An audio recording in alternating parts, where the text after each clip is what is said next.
Hi there, folks. Welcome to my live stream. My name is Jim, and I used to be a type 2 diabetic.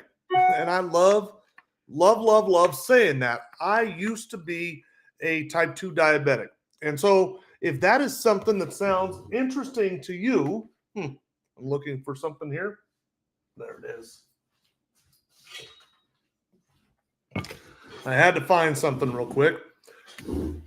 Hi there, folks. My name is Jim, and welcome to my live stream. I used to be a type 2 diabetic, and I love saying I used to be a type 2 diabetic. I used to be a type 2 diabetic. When I say I used to be, I've reversed it. I'm in remission from it. I don't take medications for it anymore. That's per my doctor. So, however you want to word it, I just don't have type 2 diabetes anymore. And I love to get on these live streams and tell people exactly what I do to achieve that. So if that is something that sounds interesting to you, then stick around for this live stream. More than that, if that's something that may be of benefit to somebody that you know or care about, then share this live stream with them, and let's help get the word out to everybody. Let's help everybody get healthy. By the way, can everybody hear me okay? Yes, or can you type yes or no? Can you hear me okay? I want to make sure my microphone is working. I'm a little concerned that it is not. Can everybody hear me okay? If somebody could just type yes or no in the comment section. Can you hear me okay? Anybody? Yes. Okay, Gary, I appreciate you. Thank you very much. Awesome. Hey, Judy, how are you? Tracy, how are you? Hey, how does this background look, by the way? Does this almost look like I've been doing it from my phone, guys? Like when I do it straight from my phone? Folks, welcome to my live stream. Let me do another round of introductions for those that are just now joining my live stream. Welcome to my live stream. My name is Jim, and I used to be a type 2 diabetic. And I love being able to say I used to be a type 2 diabetic. I say that I used to be very intentionally. I have reversed my type 2 diabetes. Dr. Jason Fung suggests that type 2 diabetes is a completely reversible disease. It is not chronic. It is not progressive. In fact, we're starting to see hints of that on the American Diabetes website. I'm in remission from type 2 diabetes. However you want to word it, reversed, remission. I'm in remission. I found an article on nih.gov that suggests that type 2 diabetes remission is achievable, oftentimes through weight loss. And then finally, my doctor, my endocrinologist, took me off of my max dose of Trulicity because she didn't think that I had diabetes anymore. So however you want to word it, I've reversed it. I'm in remission from it. I don't have it anymore. However you want to word it, I don't have it anymore. So I don't see that filtering, actually, Tracy. However you want to word it, I just don't have it anymore. And I love to do these live streams and tell people exactly what it is that I do to achieve those results. So if that is interesting to you, then stick around for this live stream. I'm going to tell you exactly what I do, like every single thing that I do. And more than that, more than anything, if this is something that somebody that you know could benefit from, if the idea of freeing themselves from the shackles of diabetes, right? Or obesity. Let's talk about obesity. Do you know anybody who is overweight or obese or high blood pressure? Share this live stream with them. In fact, let's go so far as to say, if you know somebody who is just chronically sick with something, heart disease, stroke, type 2 diabetes, share this live stream with them, because the conversation we're going to have really is somewhat all-encompassing. We're talking about taking people to a level of good health that they just haven't experienced for a very long time. As a population, we have not experienced for a very long time. Oh, Judy, you know I'm in the hospital. Now they want to put me back on insulin. Setback. Now, let me ask you, Judy, do you want to go back on insulin? So I would have a conversation with your doctor. And this is something that we're going to have a conversation with, okay? So for those that are just now joining, let me do one more round of introductions for those that are just now joining, and then we'll jump right into it, okay? Um, Folks, welcome to my live stream. I love doing these lives. I love, love, love. Those who know me and follow me know that I absolutely love doing these live streams and getting the word out to the people. My name is Jim, and I love that. Love that, Tracy. 30 minutes to talk with Lindsay. I love that. Lindsay, I think the world of. You know this. Okay, folks, welcome to my live stream. My name is Jim, and I used to be a type 2 diabetic. And I love saying that more than anything because you probably never heard it before, right? Rarely, if any, do you ever hear somebody say, I used to be a diabetic? That's a powerful statement. I believe that's a powerful statement. I used to be a diabetic. I used to have a chronic and progressive disease. I used to. I don't have it anymore. I was a 12.2% A1C. I am now a completely unmedicated 5.1% A1C. If that sounds interesting to you, then stick around for this live stream. And I'm going to tell you everything that I do to achieve those results. Okay. More than anything, if there is somebody that you know or care about that could benefit from this, and I'm not just talking about diabetes, I'm just talking about anybody who's just chronically sick. They've got illness, right? Their heart disease or stroke or high blood pressure or obesity, so many other things. If you just know somebody who is sick, get them, invite them to this live stream. We are on multiple platforms right now. This live stream is being broadcast to a lot of different platforms at The Real Jim BBQ. You can find me on all of the platforms by searching at The Real Jim BBQ. We are live on all of them right now. So tell them, hey, jump over, find this guy real quick and listen to this live stream. Let's get people involved. Let's start helping people that we know and care about get healthy, and maybe they'll start to spread the word. Okay, so what did I do? Oh, real quick, what's up, Michelle? Cows and Cotton Clothing Company on TikTok. What's up, Michelle? How are you? Okay, folks, what did I do to achieve that type 2 diabetes remission, that reversal of my type 2 diabetes? The first thing that I did was I focused on the target. What is the target? The target is something called insulin resistance. Reversing my insulin resistance. That is what causes the problem. Already at 2,000 likes on TikTok. That is incredible.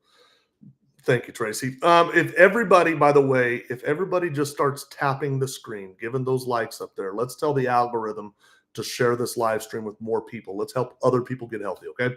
So if you don't mind, as you're listening to me, just tap that screen, make it like an itch, just keep tapping away. All those little hearts, they add up. They tell TikTok to share this live stream. Okay, so thank you, Tracy. Insulin resistance. This little thing behind me, this image behind me, insulin resistance is the root cause for type 2 diabetes. Good morning, Janice. How are you? I haven't talked to you in a little while. Insulin resistance is the root cause for type 2 diabetes. So let's talk about that. What is insulin resistance? Better yet, what is insulin? Let's start there. Let's start at the very root, right? What is insulin? And as a non-diabetic, I looked at insulin as that thing that that diabetics. I didn't know the difference between type 1 and type 2. It didn't matter because I wasn't, right? But I knew that they used it. They had a problem. They needed insulin. So for me, I never really understood it. Understanding what insulin is and how it affects your body is a big deal. Quick question, quick poll question. How many people, poll question here. What is the most active hormone in your body? What is the most active hormone in your body? I don't care what platform you're on. Just answer the question here. What do you think the most active hormone in your body is? So let me back up a little bit. When we consume a carbohydrate, something like a slice of bread, our body converts that carbohydrate to glucose, and that glucose goes out to our bloodstream, our cell. That's our cells use that glucose for energy. Let's see. Irma Sylvia says the thyroid is the most active hormone.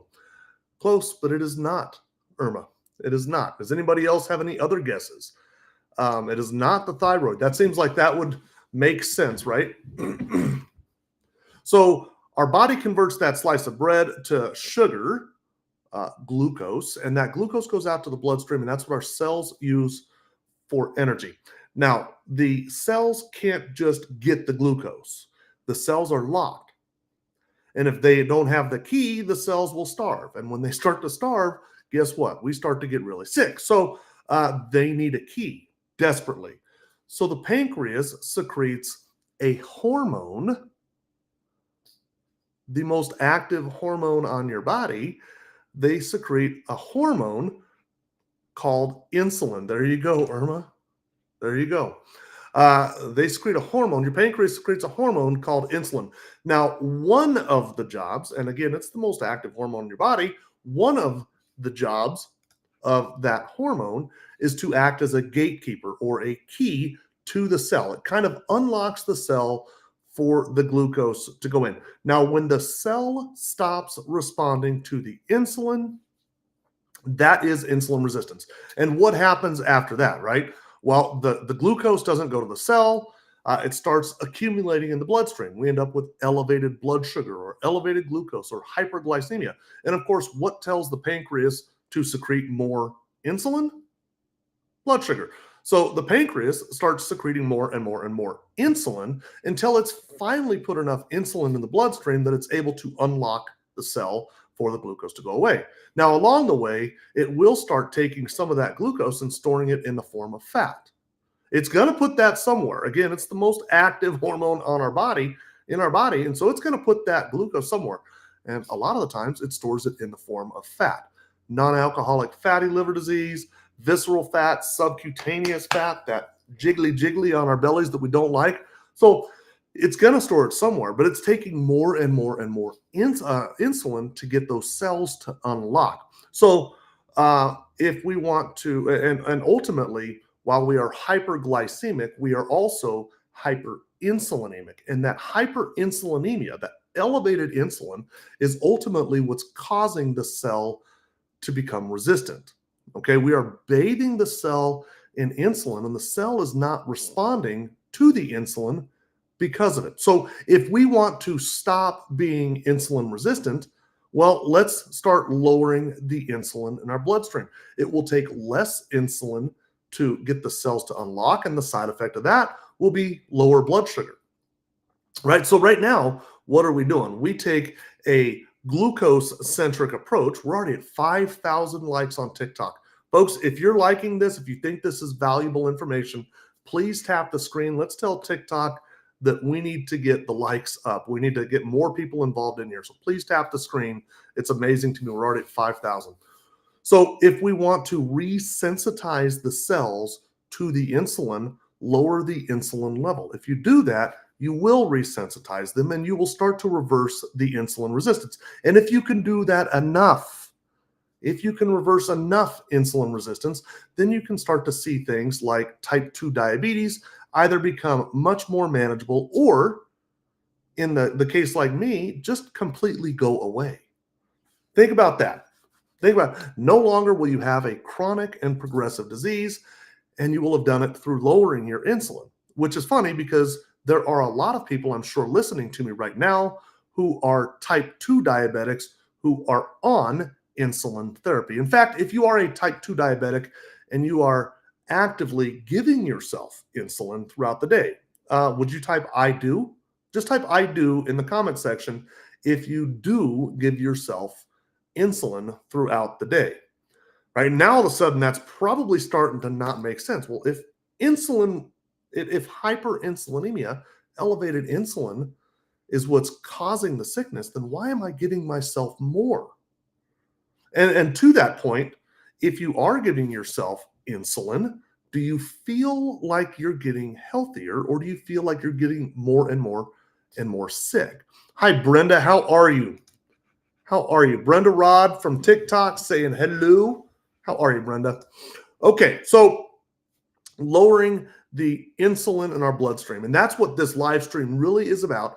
It is an insulin lowering strategy type of live stream. That's what we're going to be talking about, is insulin lowering strategies. Okay, so type 2 is a dietary illness. Irma, wonderfully put. It's a dietary illness. Absolutely, right? What causes the hyperinsulinemia? What causes the insulin response? Glucose. What causes the glucose? The types of foods we're putting into our mouth. If you want to control the insulin, then control the glucose. Okay. Now, quite truthfully, there are a lot of different ways to accomplish that. You could go strict keto or strict carnivore. Carnivore is what you'll hear people like Joe Rogan talking about right now. Just they don't take any carbohydrates in at all, right? Get rid of all carbohydrates. That's not just breads, that's vegetables. Like get rid of all carbohydrates altogether. Now, personally, I believe that's a little bit drastic. That's hard for somebody like me who kind of likes carbohydrates to achieve.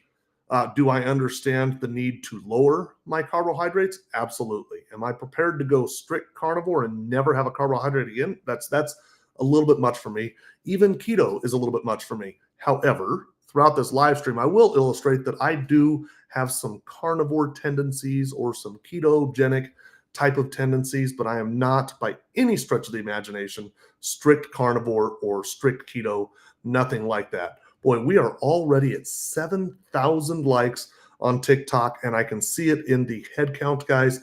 What you're doing is pushing this out to the TikTok algorithm for them to start sending this out to more people.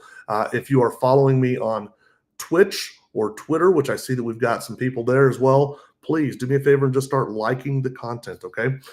If you think it's valuable. Okay, so we're going to be talking about insulin lowering strategies. That really is this conversation. Now, I've talked about what is insulin resistance? That's when the cell stops responding to the insulin. What causes the insulin resistance? Well, hyperinsulinemia. But I want to talk real quick about what does insulin resistance cause? Okay, I talked a lot about type 2 diabetes, and early on in this live stream, I was talking about if you have any friends or family that suffer from anything that's really been dubbed chronic, whether that's obesity. Dr. Terry Simpson, a very prominent gentleman on TikTok, is now saying that obesity is chronic and progressive. Do you believe that? Do you believe obesity to be chronic and progressive? This image behind me that inevitably has been somewhat distracting to you is illustrating all of the many things that are associated with insulin resistance. Okay, so what I want to do, I'm going to encourage some engagement. I've got quite a bit of engagement so far. What's up, Elaine? Elaine from TikTok. How are you? And then Michelle from TikTok. Yeah, and it is BS, right? So this image behind me, I'm going to ask for some encouragement or some engagement between you guys and myself. I'm going to name off these conditions that are on this image behind me. And as I name them off, would you be so kind as to comment me if it applies to you or somebody that you know? If I name something off and it applies to you or somebody that you know, would you do me a favor and type me? Okay. And Irma says we have a carbohydrate problem. Absolutely. There are three macronutrients, nutrients, right? Fat, protein, and carbohydrates. Of those three, which one is the only one that really displays an addiction? What was the only one of those three that people really ever get addicted to? Think about that. That is awesome, Robin. Awesome. Then, Robin, stay involved with these live streams, okay? Whether it's me, you'll see Cows and Cotton does quite a few live streams as well. Get into her live streams. Get involved in those live streams, okay? Stay involved in them. They're going to help. Okay, so as I name these off, if it applies to you or somebody that you know, type the word me, okay? Stroke. And I'm going to start at the 12 o'clock. Stroke. If just that word alone applies to you or somebody that you know, as in you've had a stroke or your mother's had a stroke, type the word me, okay? How about heart disease? Number one cause of death in the United States, heart disease, and has been for some time now.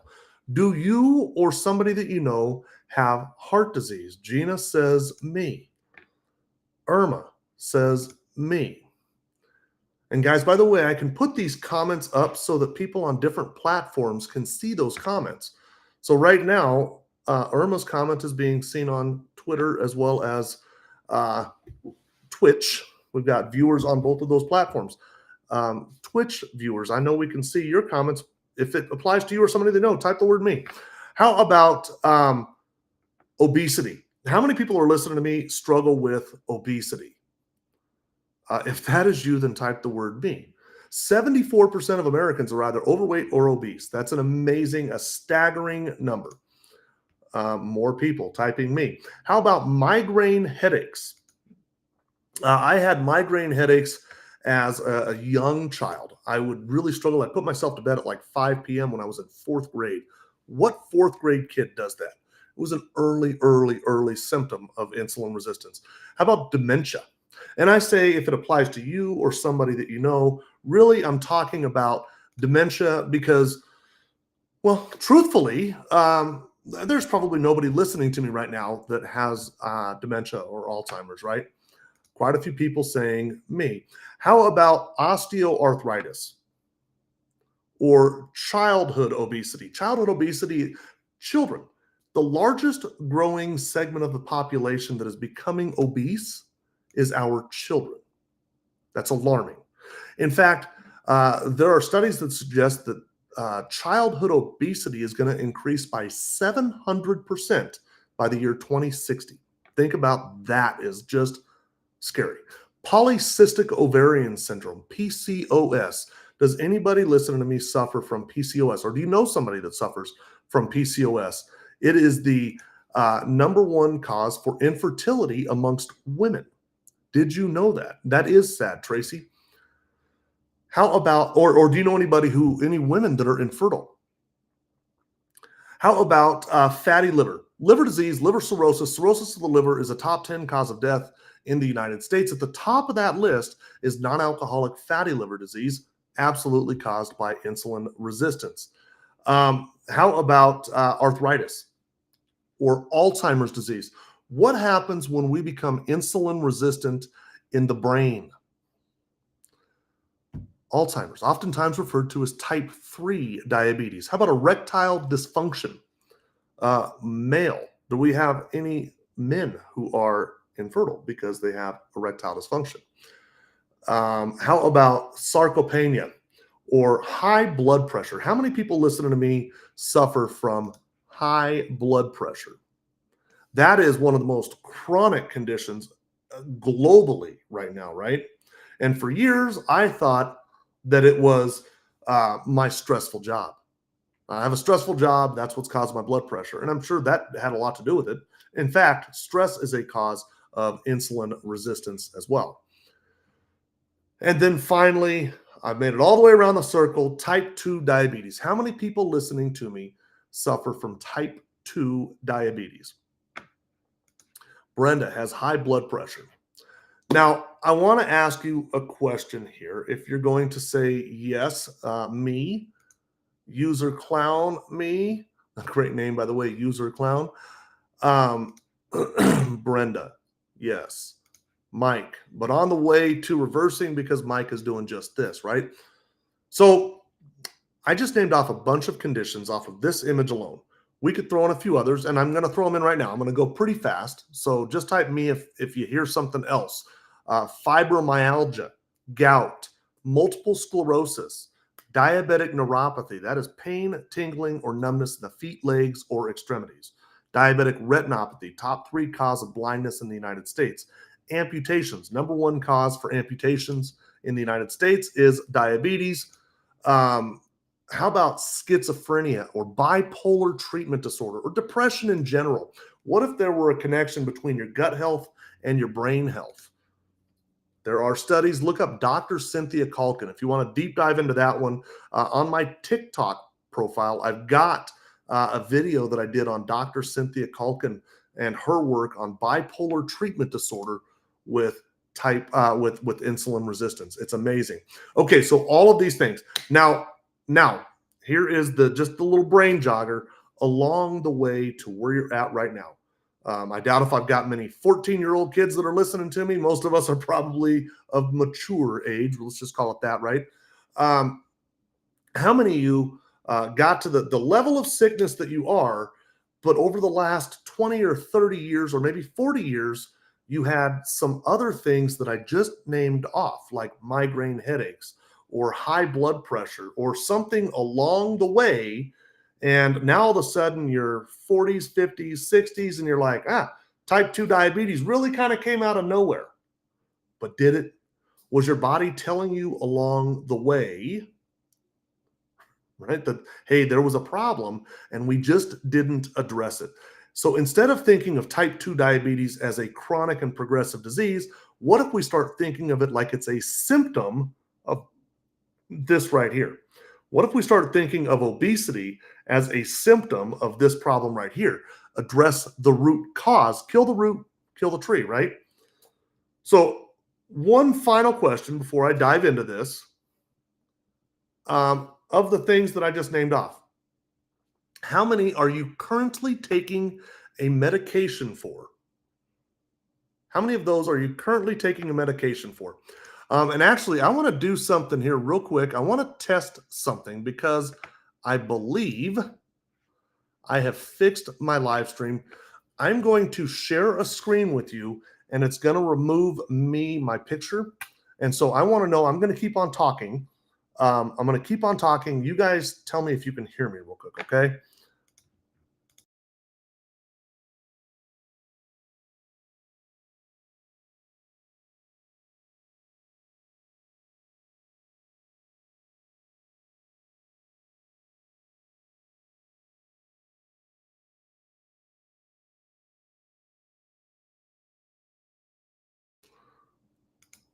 Well, I guess that didn't work. I guess that didn't work. I was so excited. I thought I was right there. I thought I fixed the problem, but here we are back. Okay, but I did see a number of people responded to the medications that they were on for that, right? And so what happens? You're taking 2 or 3 medications for type 2 diabetes. Simple little analogy. When I was a kid, I would get migraine headaches, right? And I would take 200 milligrams of ibuprofen because that's all that a 9-year-old should really take for a headache, right? 200 milligrams. By the time I was 12, it was taking 400 milligrams. By the time I was 16, it took 800. That's crazy, right?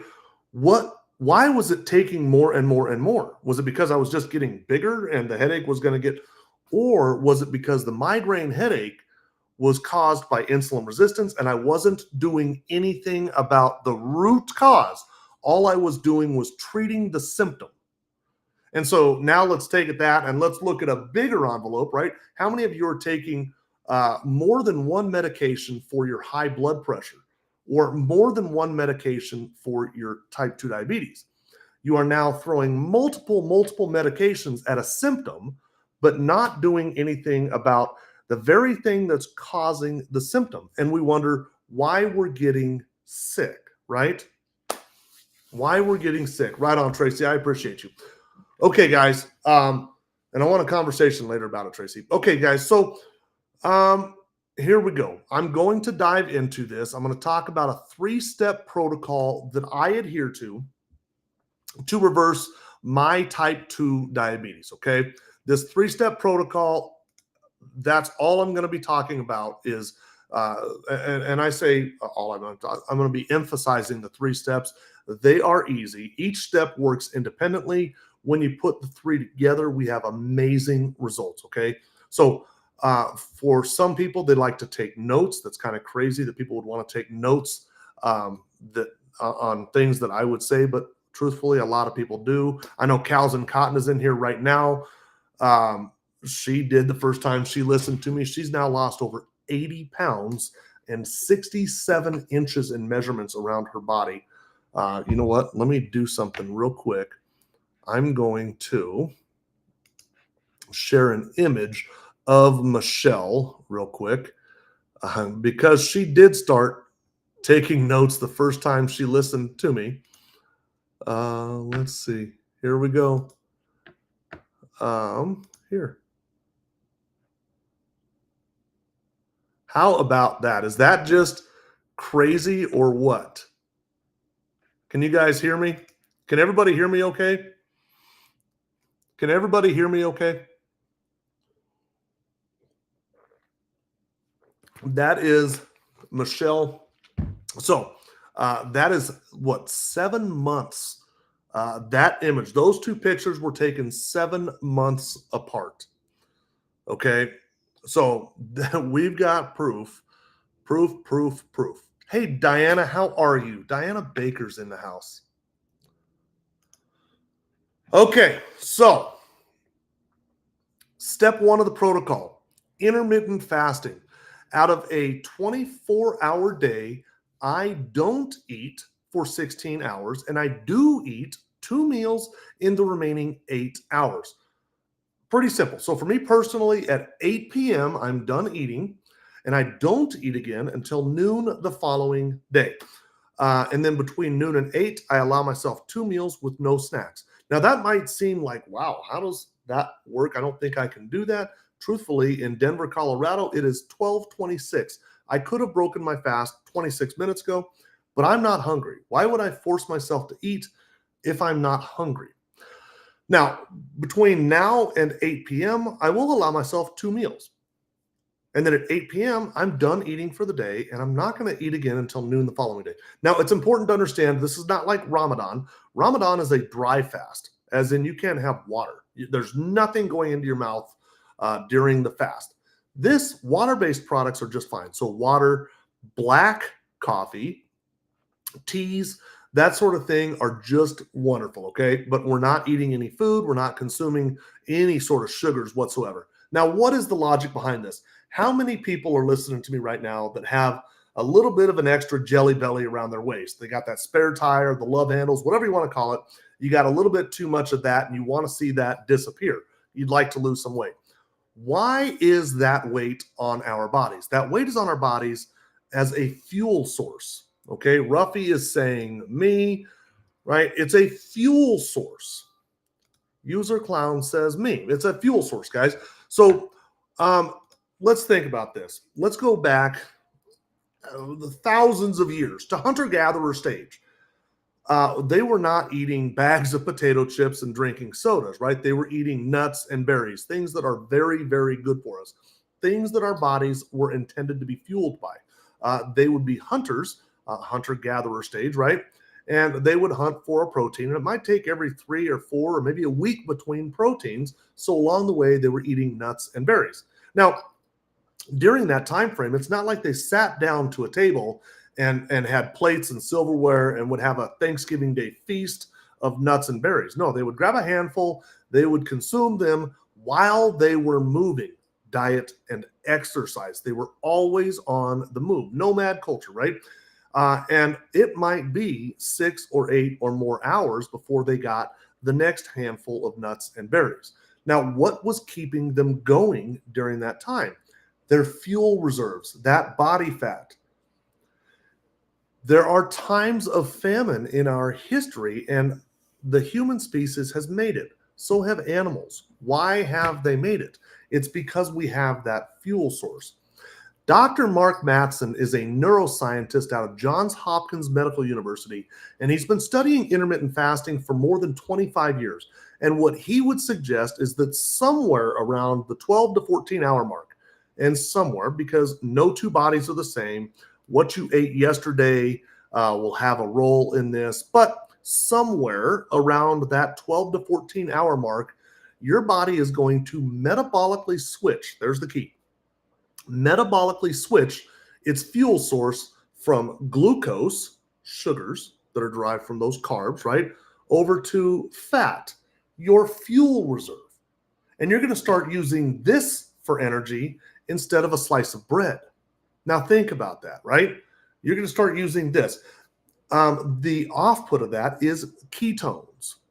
Now, our brain prefers ketones to carbohydrates. There are studies where they've taken brain cells and put them in petri dishes with glucose as well as ketones, and the brain cell goes for the ketone first.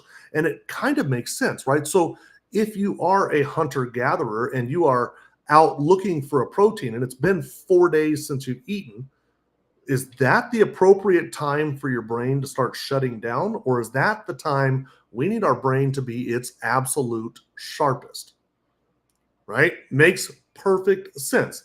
So, Yeah, at about 12 to 14 hours, we are metabolically switching our fuel source from glucose over to fat. We're using our love handles as an energy source.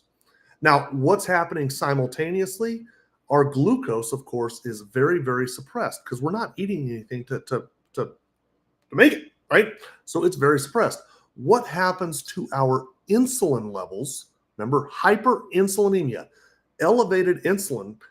Insulin comes out to play when glucose is available, right? So what happens to our insulin levels when glucose is suppressed? Well, of course, our insulin levels are suppressed. So I guess to that point, what do you suppose is happening to our cells? They are resensitizing themselves to the insulin.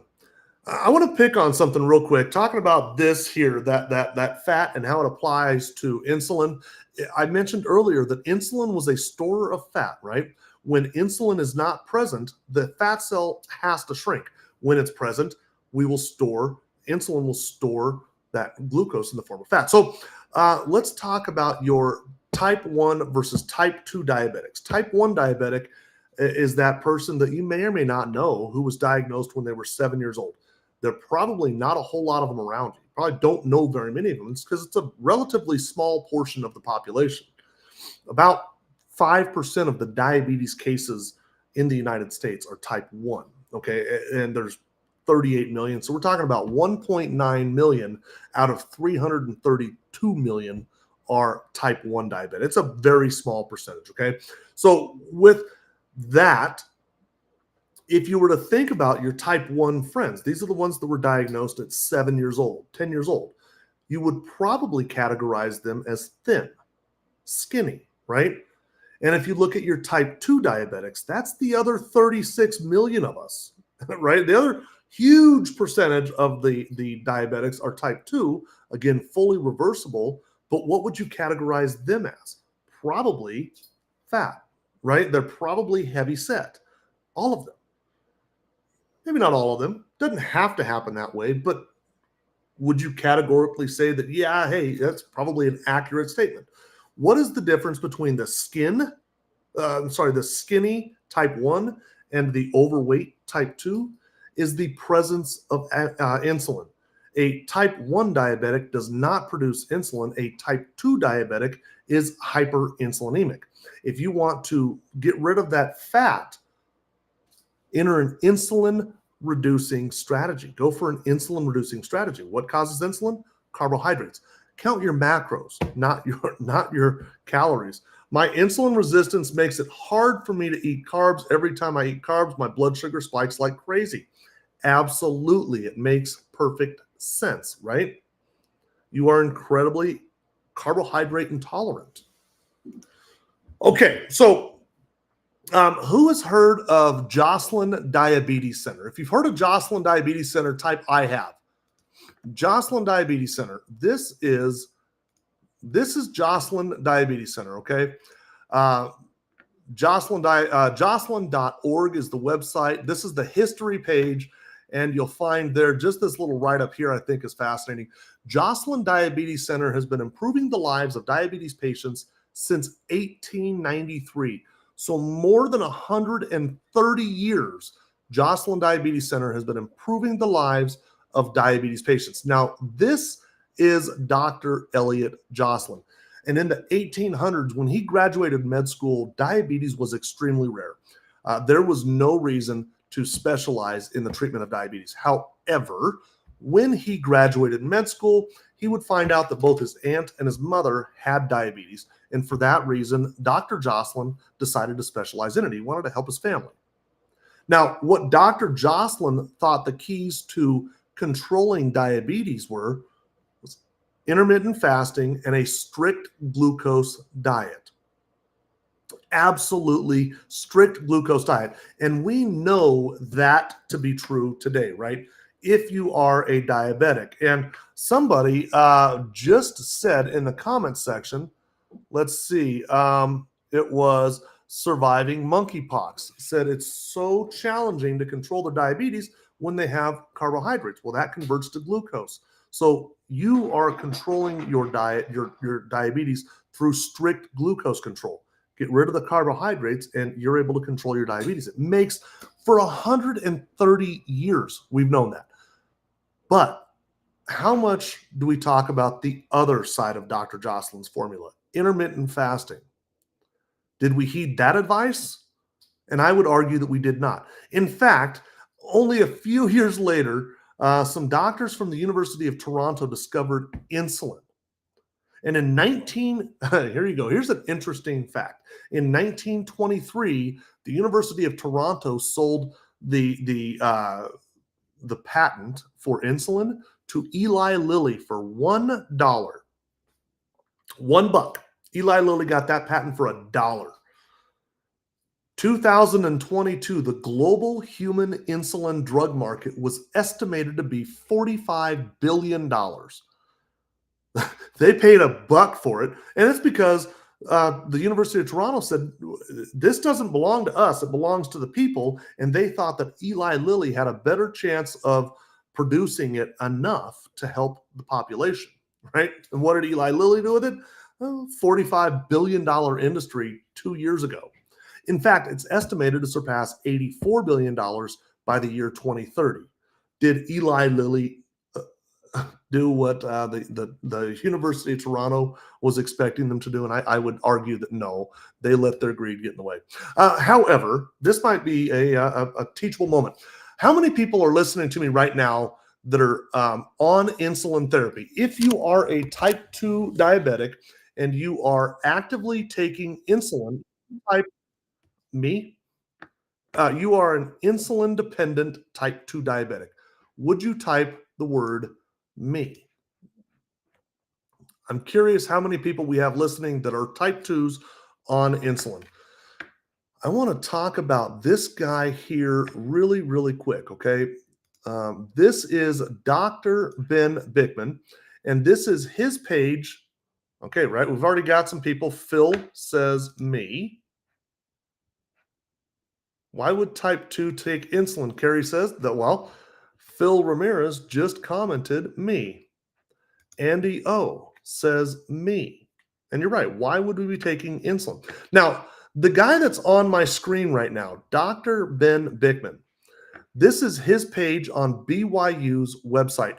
Dr. Ben Bikman is a professor of cell biology and physiology at BYU. Now, remember, we're talking about insulin, and a lot of that conversation is how insulin reacts with the cell. He's a professor of cell biology. This is what he does. He's quite brilliant. You look at his research interests, and I bet his research interests are interesting to a lot of people that are listening to me. The focus of my lab, the Laboratory of Obesity and Metabolism, right? We have a big interest in obesity, right? Is twofold. First, we aim to identify the molecular mechanisms that explain the increased risk of disease that accompanies weight gain, with particular emphasis on the etiology of insulin resistance and disrupted mitochondrial function. He studies insulin resistance, okay? Now, you will see that he is very well educated. He has 3 doctorates, his memberships, professional citizenship, the courses he's taught. Mind you, he's teaching other scientists about this. Look at how many courses he's taught. He is very well respected. His publications, he's been published more than 30 times on this topic, insulin resistance, okay? You'll see this publication, metabolic diseases, glucose intolerance, metabolism and glycemic control, insulin-induced impairment. I mean, that's what he does, okay? If we go to Google and look up Dr. Ben Bikman and insulin resistance, you'll get about 191,000 results. Dr. Bikman has a website called insuliniq.com. Insuliniq.com. If you are sick, if you are struggling with your glucose, if you're struggling with your obesity, if you're struggling with heart disease or blood pressure, this is a great website to go and become a member of. It's relatively inexpensive. I'm a member of it myself. I have no affiliation. I want to point out I have no affiliation with this website. I'm just a huge fan of Dr. Ben Bikman. This is his website, okay? If you scroll down, you will see the book, Why We Get Sick. I have the same book right here. This book will change your life. It is available on audio file, so if you'd rather listen to a book than read it, it's available there. Get that. I do have How Not to Get Sick, the cookbook, on order. It's not released just yet. I think I get my copy around July. But if you scroll down just a little bit, you will see that image that I opened up my live stream with. It's right behind my head right now.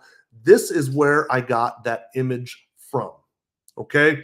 Now, with that being said, I want to go over to my TikTok. Now, I do have a lot of videos on a lot of different social media platforms.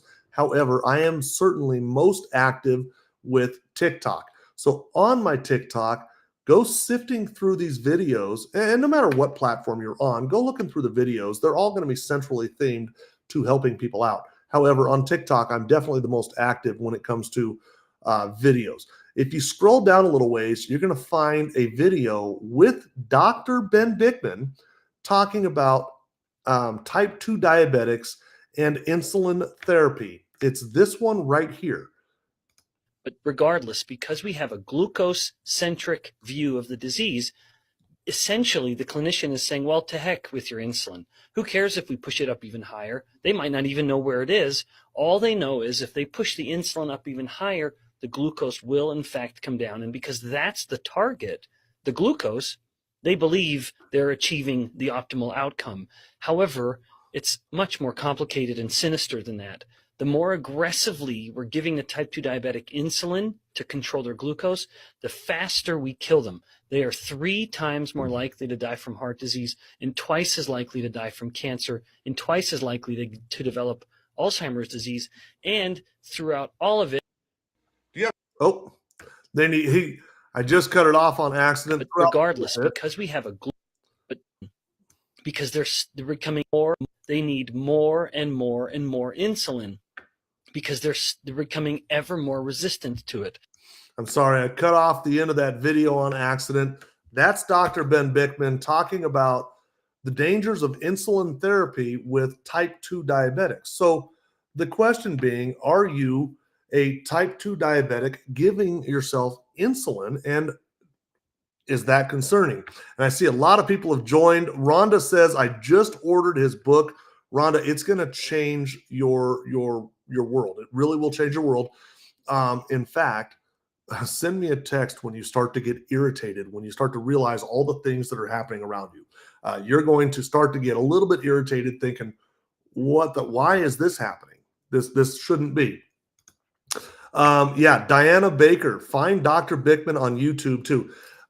What you will find with Dr. Bickman is he makes the information so incredibly digestible. It's easy to understand when he teaches. And I think that's just because he is a professor. He has to know how to teach. Keith, what's up, brother? He is world renowned. He's one of the world's leading metabolic scientists. Okay. Ruffy, I am not surprised at all. Are you surprised, truthfully? Are you surprised at that statement? Irma, knowledge is power. Okay, so who's heard of Dr. Jason Fung? If you've heard of Dr. Fung, type I have. Dr. Jason Fung is a nephrologist. He's a nephrologist out of Toronto, Canada. A lot of good things coming out of Toronto, including Dr. Ben Bickman. He is currently at the University or Brigham Young University, but he's a Canadian as well. Dr. Jason Fung is a nephrologist out of Toronto, Canada. He studies kidneys. And Dr. Fung is a 5-time best-selling author for, of all things, helping people reverse type 2 diabetes, lose a ton of weight, and get their metabolic health in order. Well, where did it all start was with trying to improve the kidneys, because that's what he does. And what he did was he found a relationship between poor kidney health and insulin resistance. He thought that if we could reverse the insulin resistance, well, it would have a profound effect on the kidneys. And he was right. And so what did Dr. Jason Fung do? Dr. Fung went to the work of Dr. Elliot Jocelyn. Remember that guy? This guy right here, he went to the work of Dr. Elliot Jocelyn from more than 100 years ago. strict glucose control, and intermediate fasting. Now, Dr. Jason Fung literally has built somewhat of an empire off of this, right? Dr. Jason Fung, um, strict intermittent fasting. If you went to him and you were very sick, if he W very sick, he might tell you, you know what, you're not going to get another bite to eat for the next 5 days or a week, maybe even. What he's going to do is just hard reset your metabolic system. And then when you get to start eating again, he's going to say, you know what, you get 10 carbs per day or 20 carbs per day. But what Dr. Fung was doing works. It works. He's got people all over the country, all over the world, really, who aren't just reversing their type 2 diabetes, but they're reversing other chronic conditions that were thought to be chronic and progressive and non-reversible. He's reversing them, like PCOS, polycystic ovarian syndrome. How many people right now are listening to me that have PCOS? Now, Dr. Fung has another book out that I love to talk about. It's called Life in the Fasting Lane. Let me turn this background off so you can see it. Life in the Fasting Lane. Okay. This book here, one of the co-authors in this book not only had type 2 diabetes, but she had PCOS and she was infertile. In fact, she had been told she was so infertile that her and her husband were not adopted children. She gets with Dr. Fung, starts doing intermittent fasting and strict glucose control. And he did a low carb, high fat diet, keto. And again, I'm not keto. I don't do keto. However, I do get it. But having people do that, not only did she reverse her type 2 diabetes, one of the co-authors of this, by the way, not only reversed her type 2 diabetes, but she reversed her PCOS and her infertility. Her and her husband have now had 2 children, all naturally. It is absolutely beautiful. Dr. Jason Fung is giving people hope, right? Something that they had lost years ago. And he's helping them create life. It's absolutely beautiful. I just made a comment, and it made me realize I have not asked anybody this question yet. How many people are listening to me right now that feel like they don't have hope? You feel like it's just a downhill, slippery slope. You're not getting healthier. It's only a matter of time before your health puts you in a wheelchair in an old folks home, and you're just going to whittle away because it's out of control right now. You've lost hope. If you've lost hope, I hope this live stream right here brings you hope. I hope it restores that hope, because we are seeing a lot of people reverse those otherwise chronic and progressive diseases. They are symptoms. Okay. That is step 1, intermittent fasting. Are we ready for step 2? If you're ready for step 2, type ready. If you have questions about step 1, type your questions. I have hope because I'm on the system. Ruffy, I love it. And you're about a week in, right? 2 weeks in? How far in are you? User Clown says ready. Lucy says ready. I'm going to jump right over here, guys. Inevitably, as soon as I start talking about step 2, somebody has a question about step 1. So I'm going to use this as a brief moment to take a drink, ask a question. That's what I thought, Ruffy. And you're under me, correct? It's hard to tell with the usernames, but I believe you're under me, correct? Okay. Step 2 of the protocol is consuming more chlorogenic acid. Now, what is chlorogenic acid? Chlorogenic acid, truthfully, is one of the most abundant polyphenols on Earth. Polyphenols. These are things that occur naturally in fruits and beverages. Naturally occurring.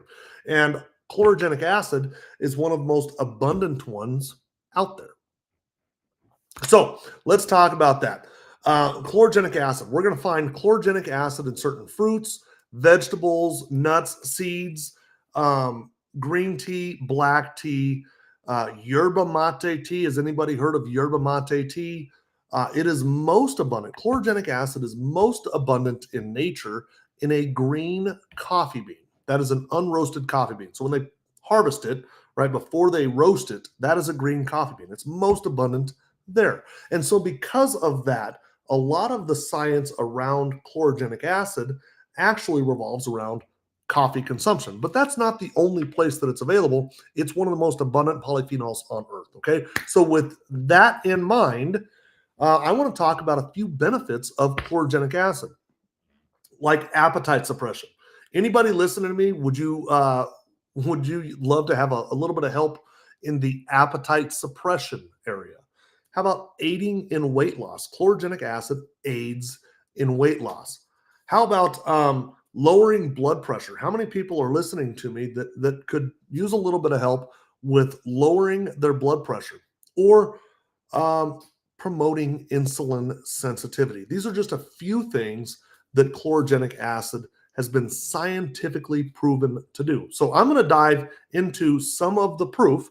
Gigi says me. Actually, I think it's Gigi, right? Ruffy says yes, right? Okay, so let me dive into some of the proof revolving around. I'm just looking for the right page. Okay, first off, we're going to start with Google. And I'm just going to type into Google, what foods have chlorogenic acid? In addition to coffee, fruits, and vegetables, as well as Chinese herbal medicines, are also a wide range of sources of chlorogenic acid. Again, coffee. A lot of the research that I'm going to talk about revolves around coffee. But remember, chlorogenic acid is all over the place. You can find it in pears, okay? Maybe not in the levels of coffee, but you can find it in pears. Now, how many people are listening to me right now that are on a blood pressure medication? If you're currently taking a blood pressure medication type IM, let's get IM out into the conversation. If you're taking a blood pressure medication type me or IM, this study right here, the effects of chlorogenic acid on blood pressure. Boy, quite a few people already. That's because everybody seems to have high blood pressure right now, right? The effects of chlorogenic acid on blood pressure, a systematic review and meta-analysis of randomized clinical trials. Go down to the conclusion and you'll find this little sentence right here.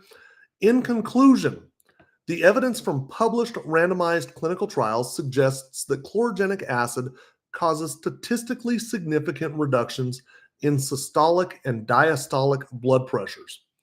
If you'd like to read this, there's your PubMed ID, 24943289. Go to Google and put that in there. I'll let you screenshot it here. I'll be pretty quick. I'm going to count down from 5. 5, 4, 3, 2, 1. Okay. Take a screenshot, write it down, go over to Google and type that in.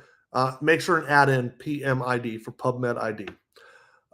This here, again from PubMed, chlorogenic acid improves glucose tolerance, lipid metabolism, inflammation, and microbiota composition in diabetic mice. This one's pretty new, November of 22, so a year and a half ago, approximately. And we're going to scroll down again to the results. The results showed that chlorogenic acid decreased body weight. So it aided in weight loss. I said earlier that it aids in weight loss and improved glucose tolerance and insulin resistance. So it helped promote insulin sensitivity. That's what we want to do, right? And these effects were similar to those of metformin. And I think that I've always loved the way that this reads, because how many of us are on metformin? As of 2021, I believe it was 92 million people in the United States were on metformin. And for me personally, metformin just wrecked my stomach. I would have to sprint to the restroom. It was awful. I hated metformin. It was humiliating. You know, you'd be somewhere with friends out to eat at lunch, and you're the one that has to get up and go use the restroom, and you're not coming back for a few minutes because it's metformin, right? I hated it. And here, through this study right here, we know that the effects of chlorogenic acid are similar to those of metformin. That's powerful to me. I wish I would have known back then. Now, this one here is from PubMed Central. You know what I should have done was shown you that PubMed ID. Let me go back. For those that are interested, PubMed ID on that one is 36465648. Feel free to take a screenshot. I'll count down from 5, 4, 3, 2, 1. Okay. Feel free to go and read that one. Let's talk about this one here. This one is PubMed ID 24062792. You take a screenshot there if you'd like. Again, from the NIH, an official website of the United States government. And this one is looking at the roles of chlorogenic acid on regulating glucose and lipids metabolism. This is a review. And we're going to scroll down to this statement right here. I think this is very powerful. For example, it is reported that daily consumption of 3 to 4 cups of decaffeinated coffee containing high contents of chlorogenic acid significantly reduced the risk for type 2 diabetes mellitus by 30%. Chlorogenic acid is a novel insulin sensitizer that potentiates insulin action similar to the therapeutic action of metformin. Similar to the therapeutic action. There it is again. Similar to metformin. Again, I wish I would have known this when I was first prescribed metformin. Now, I want to ask a question really, really quick. How many people are listening to me that are on a GLP-1? Now, GLP-1s are commonly referred to like Ozempic would be an example of that, or Wegovy. Those are semaglutides. There's an oral form of that called Rybelsus. Some people are on Rybelsus, the oral form. How about Mounjaro or Zepbound, right? And so Ozempic and Wegovy. Ozempic is for diabetes. Wegovy is for weight loss. Mounjaro is for diabetes. Zepbound is for weight loss. We also have things like Trulicity or Saxenda. I was on Trulicity. How many people are on one of those? And if you're on one of those, would you be so kind as to type I am or me? Just type me. And what do we know about them? We know Morgan asks, what about skin tags? Morgan, I'm actually talking about that right now. Skin tags are caused by insulin resistance. So reverse your insulin resistance and you'll find those skin tags just kind of go away. Keep listening here, okay? So how many of you are on a Ozempic or something like that? Divine Empress says Saxenda, never again. You didn't like it, right? Interesting, right? Probably made you nauseous. There are side effects. So we call them GLP-1s, but really what they are GLP-1 receptor agonists. See, your body actually produces the GLP-1. It does that. What those are doing is trying to get your body to increase more. And yes, that's shocking that I would know that, right? They're trying to get your body to produce more GLP-1. Well, why do we want to produce more GLP-1? Well, GLP-1, glucagon-like peptide 1, it's an incretin hormone. And what they know about GLP-1 is that when GLP-1 levels are increased, appetite suppression is down. You don't have an appetite. When GLP-1 is increased, the stomach dumps slower. When GLP-1 is increased, there it is. Rather do it naturally than keep on listening here. Okay, Divine? Is this your first time listening to me, Divine? Have you ever listened to one of my live streams before? When GLP-1 is increased, the fat cell shrinks. When GLP-1 is increased, glucose and insulin are suppressed. That is what we are looking for, right? We want to get those things down. So you've listened to me before. Well, welcome back. Welcome back. In fact, let me ask a question here for everybody. Quick little poll question. How many of you are listening to me for the first time? If you're listening to me for the first time, type new. If you've been here before, then type been here. I'm really kind of curious what percentage of the listeners are new versus what percentage have been here before. Just type new or been here. Amber is new. Milani is new. Dirty Goddess is new. Lori Heller is new. Christy, new. Quite a few new. Stacy's been here. Carrie says has been here. Jenna is new. Sally, welcome here from YouTube. Sally's listening over on YouTube. If you guys aren't following me on YouTube, give me a follow there. Give me a follow on every major social media platform. Quite a few people are new. Wonderful, wonderful, wonderful. Well, what do you think so far? The people that are new, if you're listening to me for the first time, is this informative? Yes or no? Are you getting good quality information from this? Just a yes or no there. Are you getting good information from this? Rastros here and part of this wonderful family. Yes, wonderful. Amber. Amber says yes, she's getting good information from this. Wonderful, wonderful, wonderful. Dirty Goddess, wonderful. Okay, guys. Okay. Missed your info about, and Lori says it is informative. Awesome, awesome, awesome. Okay. So thank you guys, and keep on listening. Keep on listening, and hopefully we're able to help you get healthier. In fact, if you are getting good information from this, and only if you're getting good information from this, would you be so kind as to tap the like screen? Just tap that thing over and over and over again. Get a bunch of those likes up there. Tired of bad info just so people can get paid. Divine, I don't think you're getting that from me. I hope you're not speaking to me. Okay. Exit 109. I will definitely touch on that. Definitely will touch on that. Okay. Okay. So, if you are getting good information from this, then please do me a favor and tap the screen and just get a lot of likes.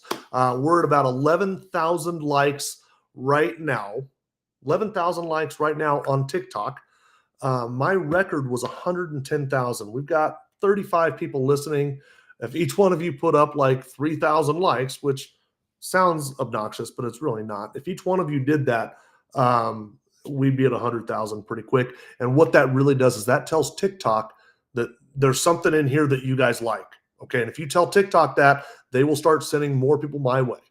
So if you think that this is information that should be shared, if you think this is valuable, then tell TikTok that by tapping that like screen. Okay.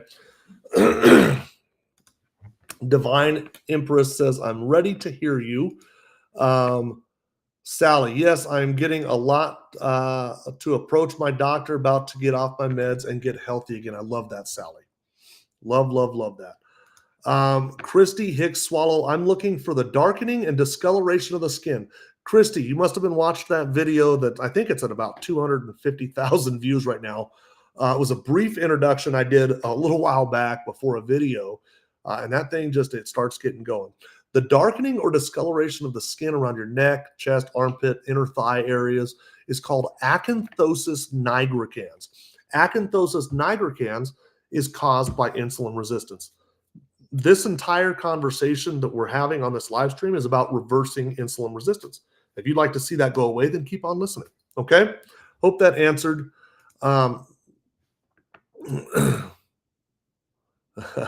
I'll be glad to. Give me the info, then I can like it 1,000,000 times. Well, keep listening. Your thighs. You got them on your thighs, Divine, right? Okay, so I was talking about GLP-1 and the effects of glucagon-like peptide 1 and what happens when GLP-1 is increased, glucose and insulin are suppressed. We want to increase our GLP-1, glucagon-like peptide 1. Okay, so if we can increase that, well, we get all these health benefits. Now, Dr. Ben Bickman, remember that metabolic scientist, I've heard him specifically say that, well, if 1 to 10 is a normal range of GLP-1 in our bodies, what those medications are pushing you to like an 11. And when you get to an 11 and sustain 11, it's not without side effects. It's going to have problems. Things like thyroid C-cell tumors, including cancer. And if you think that I'm just making that up, let's go over here to Google and let's type in Mounjaro. Let's just go over to Mounjaro. This is EliLilly.com. I don't want any of theirs. At the very bottom of the page, you'll see warnings. Mounjaro may cause tumors in the thyroid, including thyroid cancer. Every single one of them. Let me see. Ozempic. Let's go to their webpage. Ozempic, right at the bottom, possible thyroid tumors, including cancer. Every single one of them has that, guys. And that really goes to show how desperate we are to get our hands around this, right? I want to control this, and I'm willing to turn my blind eye to cancer, right, in order to lose weight, in order to control my glucose. And I'm not kidding. Every single one of them. I feel like I want to just keep on going now. Let's look up Trulicity. Let's see, Trulicity.com. Let's see, share this tab instead. I almost forgot. I went to Google and Trulicity right here. Let's click on Trulicity. And sure enough, at the very bottom, Trulicity may cause tumors in the thyroid, including thyroid cancer. Every single one of them. Somebody said they were on Saxenda. Saxenda. Let's go there. Let's just scroll down and find Saxenda. Here it is right here, right? Saxenda weight loss pen instructions. Let's see. I don't want their cookies. And right away, towards the bottom, serious side effects may happen in people who take Saxenda, including possible thyroid tumors, including cancer. Guys, it's in every single one of them. And we're willing to turn a blind eye to those side effects in an effort to lose weight or to control our blood. What if we could increase our GLP-1 production naturally through the foods that we eat? Would that be interesting to you? Yes or no? If you knew that you could increase your GLP-1 naturally, no side effects to it, through the foods that you eat, would that be of interest to you? Yes or no?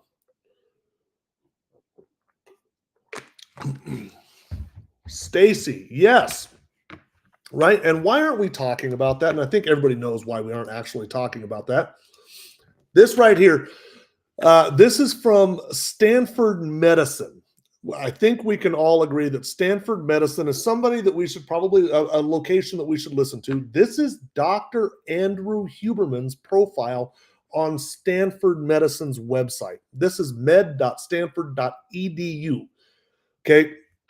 Dr. Huberman is an associate professor of neurobiology and, by courtesy of, psychiatry and behavioral sciences.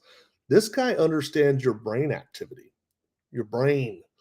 Okay, if we scroll down a little bit, you'll get to his professional education. Dr. Huberman got his bachelor's from the University of California, Santa Barbara. He got his master's from the University of California, Berkeley.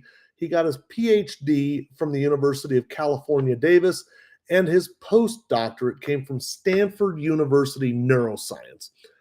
This guy is quite brilliant. Now, why am I talking about Dr. Andrew Huberman? If you're curious about ways to increase your GLP-1 naturally, here is a video of Dr. Huberman talking about it. A guy down in South America was looking at Gila monsters, those really scary things, and he realized they don't have to eat very often. I wonder if they're hungry all the time or not. Turns out it takes their blood, isolates a peptide, which turns out to be GLP-1, puts it into other animals, and realizes it suppresses appetite. Amazing, right? Like this is what I love about biology. Some dude who studies Gila monsters. Turns out humans make GLP-1. GLP-1 is stimulated by things like yerba mate tea. Certain other compounds, plant compounds, stimulate its release. But what does it do in the hypothalamus? It suppresses hunger by way of, there's a particular brain arcuate pathway, blah, blah, blah. But it also affects the mechanosensors of the gut so that you feel like your gut's full. Like it's almost like you're getting like a pharmacologic tummy, stapled stomach, right? So when people take a drug that mimics GLP-1, their brain is like, well, I'm not as hungry, and their stomach feels full even though it's empty. The guy down in South. What do you think? Is that interesting? And Stephen Gambino, Huberman is the man, right? The guy is brilliant. Is that interesting? Did you know that yerba mate tea could increase your GLP-1 production? Now, let's talk about yerba mate real quick. I want to talk about yerba mate. So yerba mate has been widely consumed for the last 500 to 1,000 years. It's kind of hard to pinpoint the exact timeline, but that's the type of history we're talking about. 500 to 1,000 years. The indigenous people of the regions of South America that are now Argentina, Brazil, and Paraguay were consuming yerba mate tea. Yerba is the leaf, mate is tea. Mate is also kind of doubles as cup. So the type of cup that they drink it out of, it's a special type of cup. You may have seen the picture in Huberman's video right there. It's a special kind of cup. What they would do is they would, the yerba leaf really only grows in the regions of South America that are now Argentina, Brazil, and Paraguay. There is a thick red clay-like soil, and when paired with the rainforest climate, that really is the only place that leaf grows. Now, they know how to harvest it, how to spot it. It takes a trained eye to know when the leaf is ready to be harvested. They harvest it, and they fire roast it, and then they break it up. It's served as a loose leaf tea. They add hot water to it, and they sip on it all day long. Okay, that tea. Now, what the indigenous people of that region would say was that this was a drink of the gods. They said that it made them feel full. It gave them an amazing boost of energy. They thought they could go for days when they were drinking it. Well, what is it about yerba mate tea that gave them that sensation? Was the chlorogenic acid. So if you would like to increase your own GLP-1 production, just remember it is you'll find glucagon, you'll find well, actually, here, let me show this study here real quick. Let's see, PubMed ID 15694706. A chlorogenic acid-induced increase in GLP-1 production may mediate the impact of heavy coffee consumption. Indeed, there is recent evidence that coffee increases production of the incretin hormone glucagon-like peptide 1. So if you want to promote your insulin sensitivity, increase your chlorogenic acid. So go to Google, type in, does chlorogenic acid reverse insulin resistance? And yes, there's about 203,000 results. Let's see. I want to talk about a supplement that I take. Okay. Let me see here. I want to talk about a supplement that I take. And by the way, I am never, ever going to suggest that anybody has to supplement at all. You don't have to buy anything. Hopefully, I've shown that you can get it through fruits, vegetables, nuts, seeds, green tea, black tea. Yerba mate is a great source for it. Green coffee beans, coffee. There are a ton of different places you can get chlorogenic acid from. I want to talk about a supplement that I take. And the supplement that I take, I'll tell you why I take it. Stephen. Man, that is too kind, man. Always like catching your lives, but got to run. Thanks for all your info, brother. Thank you, man. That's too kind of you. They have said that for years, and it's true, right? Okay, so I want to talk about a supplement that I take. I've put on the screen a little bit of research that was done on a yerba mate supplement.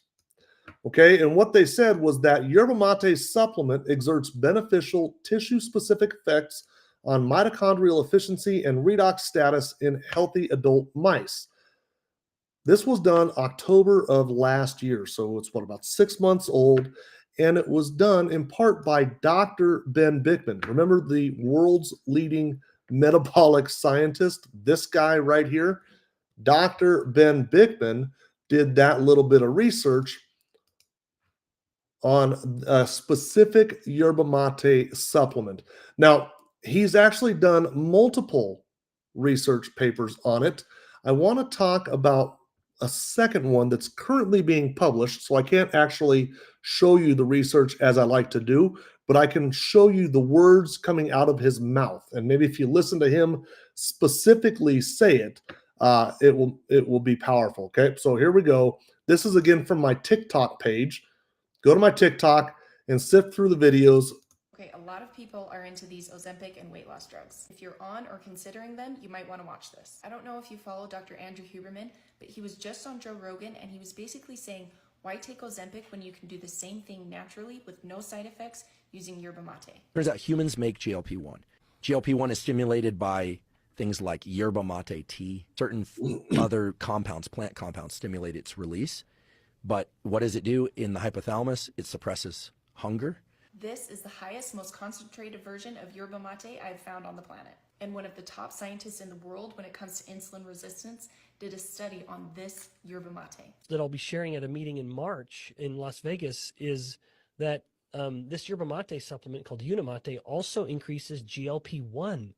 We found in this experiment we did, the GLP-1 levels went up by about 70% in a fasted state, which is pretty considerable. This does this by about 70% in a fasted state.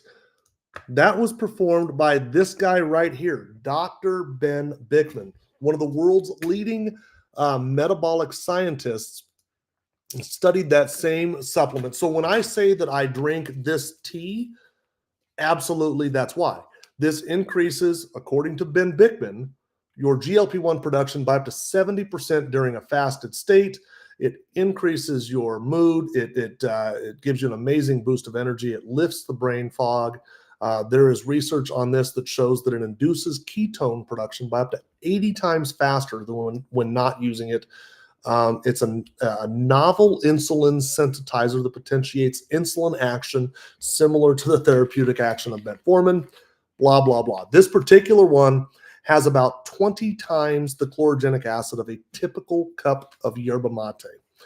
We just heard Dr. Andrew Huberman saying that yerba mate was wonderful. Well, this has 20 times the chlorogenic acid of a typical cup of yerba mate, about 10 times the chlorogenic acid of a typical cup of coffee. And again, coffee, a green coffee bean, was the most abundant resource on earth. So to Sheridan's, what she was just saying, I don't know of a single source that's higher than this when we're talking about chlorogenic acid. So I'm going to wrap up step 2 of the protocol, which really is consuming more chlorogenic acid. Is there anybody that has any questions about step 2 of the protocol, again, which is chlorogenic acid? Step 1 of the protocol is intermittent fasting, 16 and 8 time-based eating schedule. For me personally, I stop eating at around 8. I don't eat again until noon the following day. And then from noon until 8, I allow myself 2 meals. Step 2 is consuming more chlorogenic acid. I don't really care where you get it from, whether it's through green coffee beans or yerba mate or the supplement that I take. Increase your chlorogenic acid. I do see Gina. Tea is amazing. It dropped my blood sugar 20 points this morning in 45 minutes. Wow. Wow. Gina, and how do you feel when you drink that tea? And you're relatively new to it as well. You have not been on it very long, right? You have not been on it very long. Is that correct? Okay. Are there any questions, or are we ready to move to step 3 of the protocol? Step 3 of the protocol goes pretty dang quick. That's what I thought, Gina. 1 week. You've been drinking the tea for 1 week.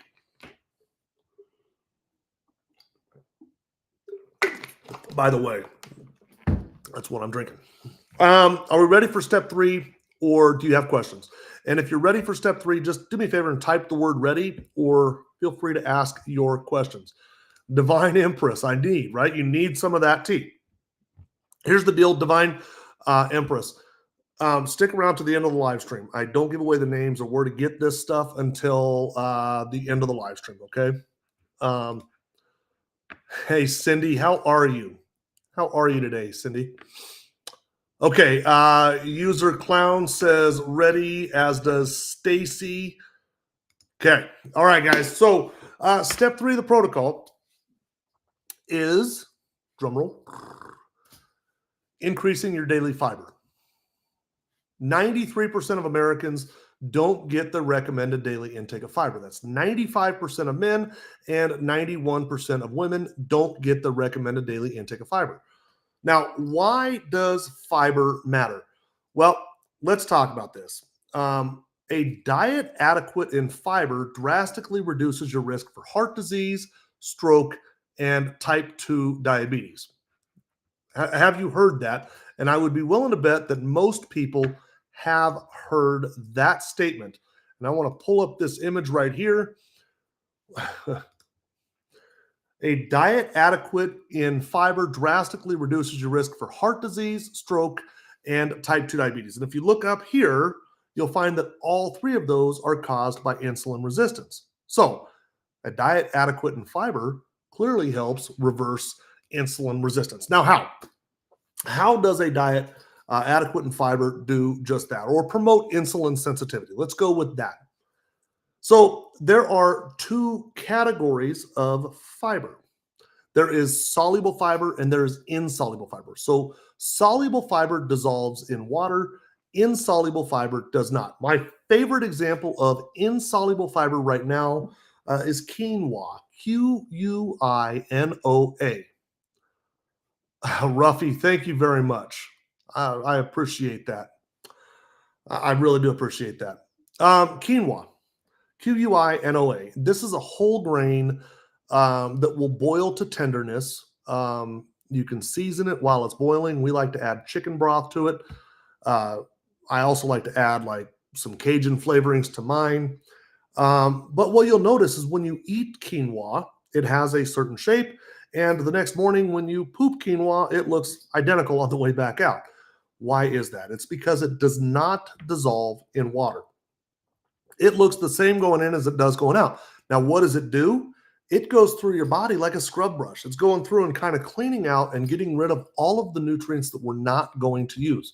Those excessive carbohydrates, all of that stuff, it goes through kind of like a roto-rooter and gets rid of them. And you end up pooping them out in the toilet.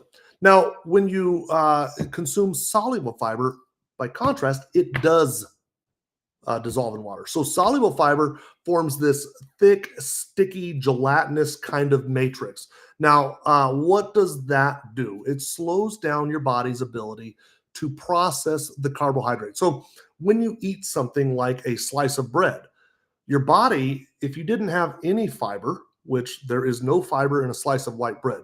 In fact, a slice of white bread is a 100 on the glycemic index. It is very high. It converts to sugar rapid and you get a quick high spike. So white bread, when you eat white bread, there's no fiber. And that's why you get that quick high spike. Your body converts it quick.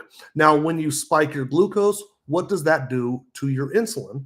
It spikes your insulin. And of course, that's the problem. That's the very problem that we're trying to avoid, is spiking our insulin. We want to come out of that hyperinsulinemic state. So if you want to lower your glucose, if you want to lower your insulin, stop spiking your glucose. Now, when you have the appropriate amount of soluble fiber, it does just that. It slows down your body's ability to process that. And so instead of getting a quick high spike, you get a slow gradual climb, and that does the same to your insulin. So a good blend, and I'm going to say blend, of fiber helps your body naturally regulate its glucose. And if you can naturally regulate your glucose, then you're obviously doing the same for your insulin. So a good blend of both soluble and insoluble fibers is very, very beneficial. Now, where do you find a good blend of soluble and insoluble fibers?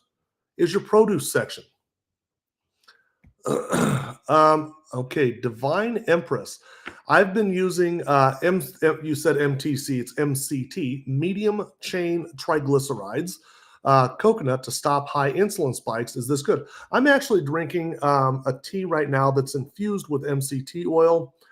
I absolutely love this stuff.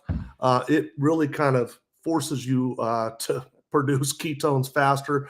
You should notice your mind is crisp when you're on MCT oil.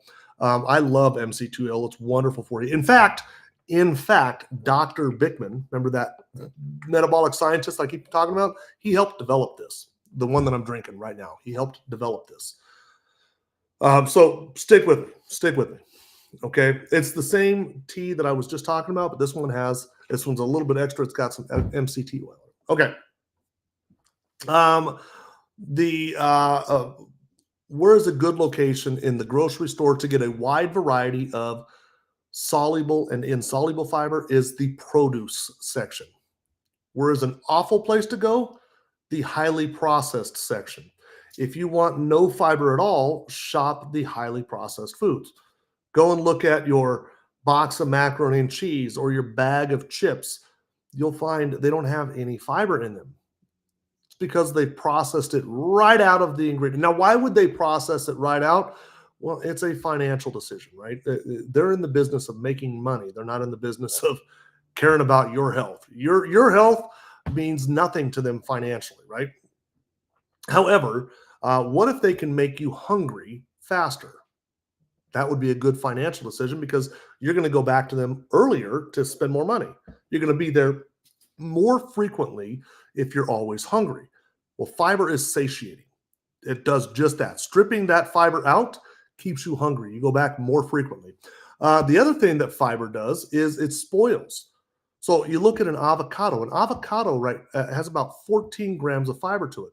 That, by the way, just for comparison's sakes, is the national average for the United States. Right now, we're getting about 14 to 15 grams of fiber daily. One avocado has that much. We should be getting somewhere between 25 and 38 at minimum. My son is an athlete. My son is a professional bodybuilder. He's one of these really big guys, right? He gets about 100 grams of fiber per day. So we should be getting a lot more than 14. So stop shopping the highly processed foods. They don't have the fiber in them. Go over to the produce section and go to the fruit section. Get a wide variety of both skin on, less sweet fruits.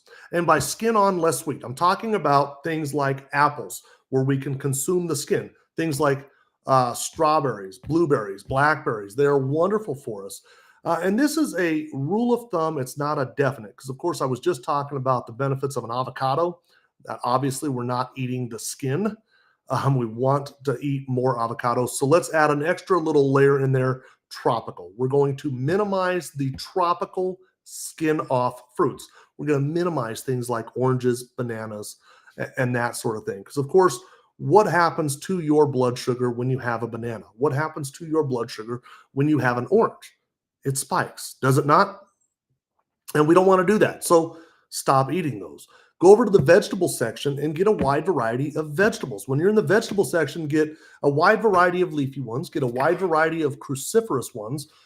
In the vegetable section, stick to above ground, less starchy.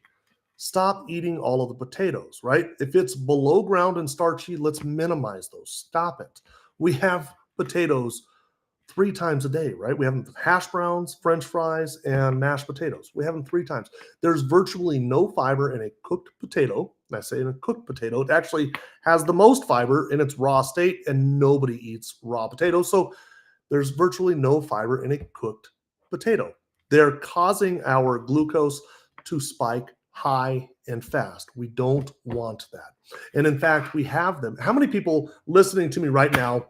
Amaya says, bananas spike me big time, right? So what happens to your glucose when you do eat those?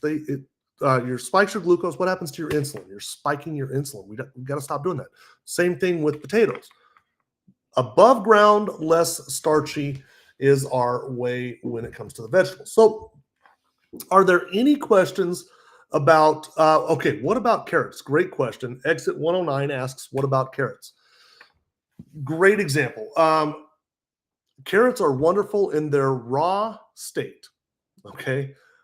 They are low in the glycemic index when they are raw. When you cook them, it raises their glycemic index. And the glycemic index is simply, and I'll go into a little more detail with this, the glycemic index is a method of measuring the way that a certain food will affect your blood sugar. Will it be a quick high spike or a slow gradual climb or anything, right? The glycemic index is a good tool to use when we're deciding what our foods are. Well, low is what we want to gravitate towards, and high is what we want to stay away from. A raw carrot is low. A cooked carrot is not. So we're just going to minimize that. And I love that. Let me go into a little bit more detail. Can you eat an avocado every day? eat 3 avocados per day. You can't eat enough avocados. The avocados are wonderful. I'm going to go into detail about something I never talk about with avocados, and it's called abscisic acid. This is, I'm going to try and keep this short, not bore your ears off, but there's something called abscisic acid. Now, abscisic acid is a hormone. It's secreted from your pancreas, very similar to insulin, right? Now, abscisic acid in plants is the 5th vital hormone, right? There are 5 vital hormones to a plant. Well, abscisic acid is one of them.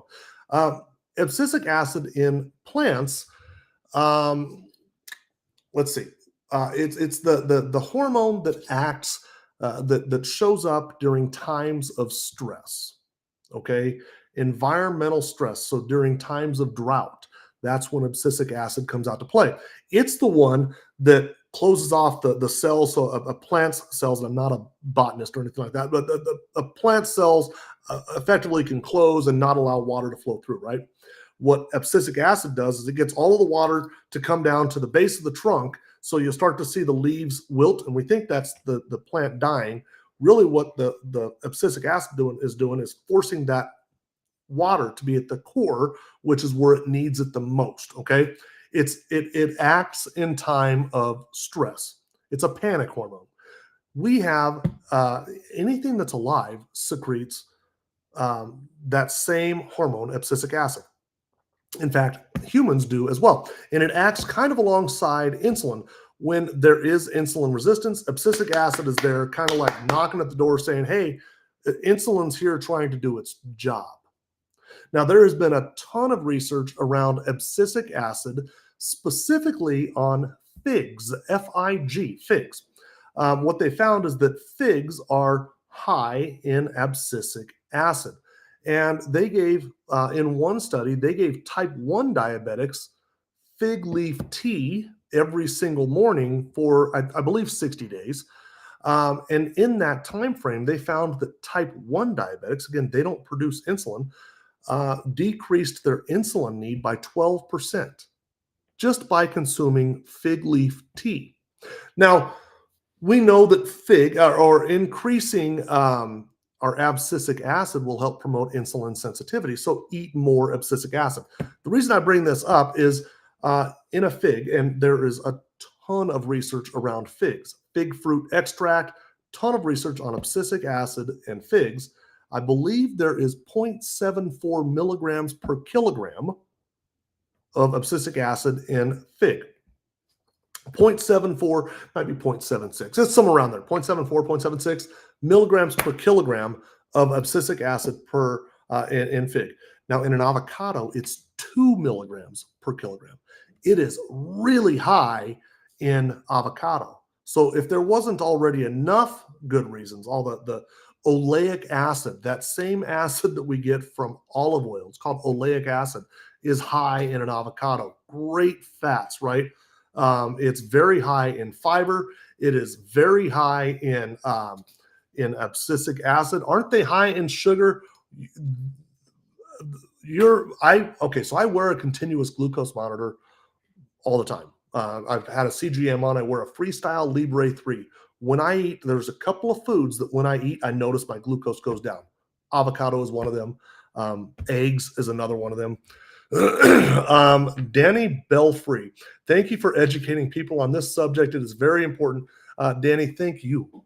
Thank you for listening to me. Are amazing. Yes, avocados are an amazing food. Eat them every single day.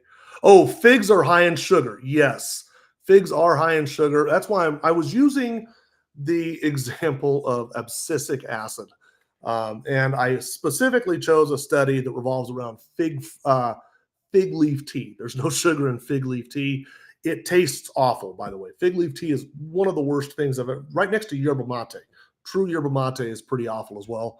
Fig leaf tea and yerba mate tea, they are not really desirable, but both wonderful for us. Okay. I hope that answered your question. Let's see, Gene Jackson. I did homemade avocado dip with pork rinds for my chips, and it was good for my glucose. Yeah, right? Avocados are wonderful for us. Okay, so I had a little bit of a tangent there, and I apologize. So what we're going to do in the grocery store is minimize the highly processed foods. Just a quick little reference for that is if you're in the grocery store, the center aisles of the grocery store are probably where you're going to find the highly processed foods. The outer aisles of the grocery store is where you'll find the minimally processed. So shop the outer aisles. That's where you'll find the whole uncut meat section, the dairy section. If we're in the dairy section, let's really look for grass-fed. It does matter. Let's avoid the seed oils. Canola oil, vegetable oil. Let's avoid the seed oils, right? If you're having problems with inflammation, the seed oils cause inflammation. Stop using them. At my house, I use olive oil and avocado oil, both of which I do an extra virgin. That has to do with the method of extraction. Olive oil I use when we're eating it cold, like on a salad. Olive oil is wonderful there. Avocado oil I use when I'm cooking with it, like if I want to pan fry something. Avocado oil is a great solution there. Okay, let's see. If everyone was doing good on the system, why did they change it? Crafty, let me come back to that. I would love to answer that. Coconut oil is wonderful as well. I use a lot of coconut oil. Okay, so I hope I've illustrated places to increase your fiber naturally. Is there any questions about step 3 of the protocol? I do want to talk about a supplement that Crafty was just alluding to.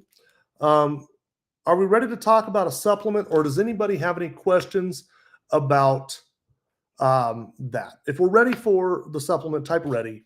And if not, then ask questions. Type ready, though, if you're ready to talk about that supplement. Mama Angel Cindy, I will definitely address that.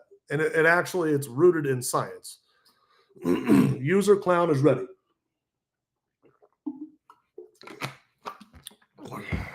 User Clown is ready, as is Exit 109 and Stephanie Pointmate. We're ready. How many of you guys remember Rexall Pharmacy? Rexall Pharmacy, 120-year-old company, actually 1902, so 122 years old. Pre-1900, there were not pharmacies, there were drugstores, and there were not pharmacists, there were druggists, right? And a druggist was really doing just that. They were mixing drugs. And I mean, it's what it was. Now, there was no formal education necessary for it. And so the quality of one in one town might be different than the quality of another in another town. And they were using things that we would definitely frown upon today. Now, there was a famous druggist named Regis, and I can't for the life of me remember her full name, but Regis was her name, and she was one of the better ones. And what happened was a businessman paired with her and 40 drugstores. He offered them a co-op opportunity, basically. He didn't call it a co-op, but that's what it was. $4,000 buy-in, 40 stores. He was able to raise $160,000, and he started Rexall Drug.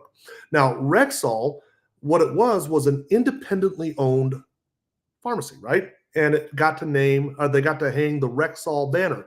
And what they did was they used Regis's formulas and standardized what was on the shelves in these different pharmacies. Now, Rexall, really forward thinking. I mean, in the turn of the century, the idea of standardizing the products that were on the shelves, that's what they did. They were always very forward thinking. By the 50s, they had reached their peak. They were huge. In fact, at one point in North America, there was about 11,600 Rexall pharmacy stores. By comparison, there are currently about 13,000 McDonald's. So about as frequently as you would see a McDonald's today, you would have seen a Rexall in the day. Now, in the United States particularly, they've been somewhat crushed by Walgreens, the corporate side of things, CVS, Walgreens, and that sort of thing, which is quite a shame because these were all independently owned. They were not corporate. In Canada, they are still pretty prominent, and you will still find Rexalls occasionally, the pharmacies. Now, why do I talk a lot about this? It's amazing how forward-thinking they were. In the late 80s, like 89, 90 timeframe, they developed a blend of fiber. A blend. And we know we need both soluble and insoluble fibers to help regulate our glucose. That blend of fiber soluble and insoluble fiber is in here. In fact, there are 7 different types of fiber in here. And I bring that up because there are other fiber supplements on the market that it oftentimes gets compared to things like Metamucil. Well, Metamucil is a single source psyllium husk. Benefiber is a single source wheat dextrin. There are single source fiber supplements out there. This is a blend. There are 7 different types of fiber in here, and we know that we need multiple types, not just one. Now, the other thing that they did was they thought that our food was lacking nutrients, which I think we can all agree upon. And they thought that vitamin supplementation was going to be the next big thing. They had to incorporate a multivitamin. So what they did was they incorporated the multivitamin into the blend of fiber. Now, that little combination right there would be called a fiber and multivitamin combination therapy. Fiber, multivitamin combination therapy. You're putting both of them into one. What they have found with that fiber multivitamin combination therapy is that it works wonderfully. This little thing has more than a dozen clinical validation studies all over the world by some places like UNLV, Stanford, all sorts of places like that. However, I want to talk about specifically 2 locations, namely the Cleveland Clinic and the University of Sydney, Australia. So the Cleveland Clinic is widely perceived to be the top heart hospital in the United States. Let me pull up a Google here. This here, what is, that doesn't work. What is the top heart hospital in the United States? And it will tell you the Cleveland Clinic. Now, why do I bring that up? Because the Cleveland Clinic would do a clinical validation study on that blend of fiber from Rexall Pharmacy. They called this fiber multivitamin combination therapy. Is this a beneficial influence on low density lipoprotein and homeocysteine, LDL cholesterol? This was done from the Preventative Cardiology section of the Cleveland Clinic Foundation, Cleveland, Ohio, submitted November 15, 2001, and accepted February 14, 2002. They tested that blend of fiber from Rexall Pharmacy and found that it lowered LDL cholesterol. It lowered total cholesterol. It increased HDL, the good cholesterol. It lowered triglycerides. It lowered overall body weight, glucose, ApoB. It improved every single category.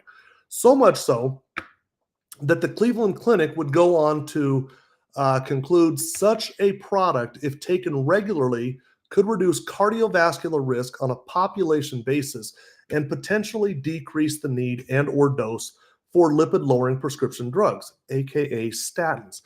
The Cleveland Clinic, more than 20 years ago, was suggesting that there was an all-natural, plant-based, no side effect solution to statin therapy, cholesterol-lowering strategies, right?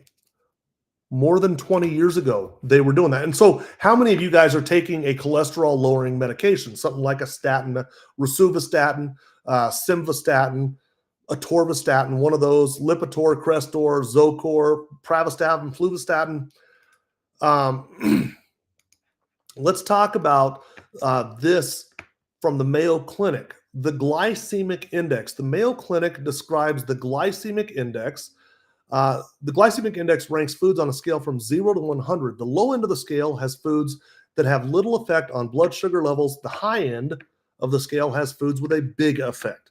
So we want to avoid foods that are high. We want to gravitate towards foods that are low. The Mayo Clinic goes on to add that foods that are high, examples are white rice, white bread, and potatoes. Stay away from those. They spike your blood sugar. If we spike our blood sugar, that's no good. If you go to who is the home of the glycemic index at Google, it will tell you the International Glycemic Index is maintained by Professor in this case, but Dr. Jenny Brand Miller at the University of Sydney, Australia, location number 2 to have studied this product. Now, specifically, If you type in glycemicindex.com into your web browser, it will take you to the University of Sydney, Australia. And on the About page, it will tell you about Dr. Jenny Brand Miller. That's her. Professor Jenny Brand Miller is an internationally recognized authority on carbohydrates and the glycemic index with over 250 scientific publications. Dr. Jenny Brand Miller knows a thing or two about glucose regulation, insulin regulation, the carbohydrates, the glycemic index, the insulin index. In fact, she would go on to study the same product. Dr. Jenny Brand Miller, Department of Biochemistry, School of Molecular Bioscience, Bowden Institute of Obesity, Nutrition, and Exercise and Eating at the University of Sydney, Australia. She studied those very same three foods that the Mayo Clinic said were high: potatoes, white rice, and white bread. In all three cases, it moved those foods from high to medium. Dr. Jenny Brand Miller, the effects of this product from Rexall. She studied it a second time, and in the second study, they gave test patients white bread, again a 100 on the glycemic index, and then gave them either 1 or 2 servings of this. If it was 1 serving, it caused a 20% reduction in blood glucose. 2 servings was a 28% reduction. And as far as blood insulin levels, which is important, that's what we really care about, 13 and 27% respectively. That is Dr. Jenny Brand Miller. Okay, so with that being said, what's up, Tanya? How are you? I see Tanya and Ro is in here. Gene Jackson, let's see, was Gene asking, what's up, Tanya and Ro? I want to take a moment real quick. Well, I'll leave this alone. But Tanya, Ro, thank you for being in here. I'm going to talk about you guys in a second. Sally, I live in the middle of the 3 Cleveland Clinic branches. It is my go-to hospital. That is very interesting, Sally. What about sourdough? It's still bread. It's still going to spike your blood sugar, but I have found wearing my CGM that it definitely is not as high and fast as white bread for sure. Okay, so Brenda Robinson joined. As in you just joined the live stream, or you decided to jump on board with the product? Okay, guys, I want to talk real quick about these 2 products. They are both available by the same company. They've obviously got a ton of clinical validation studies, but I want to go real quick. Let's share this tab.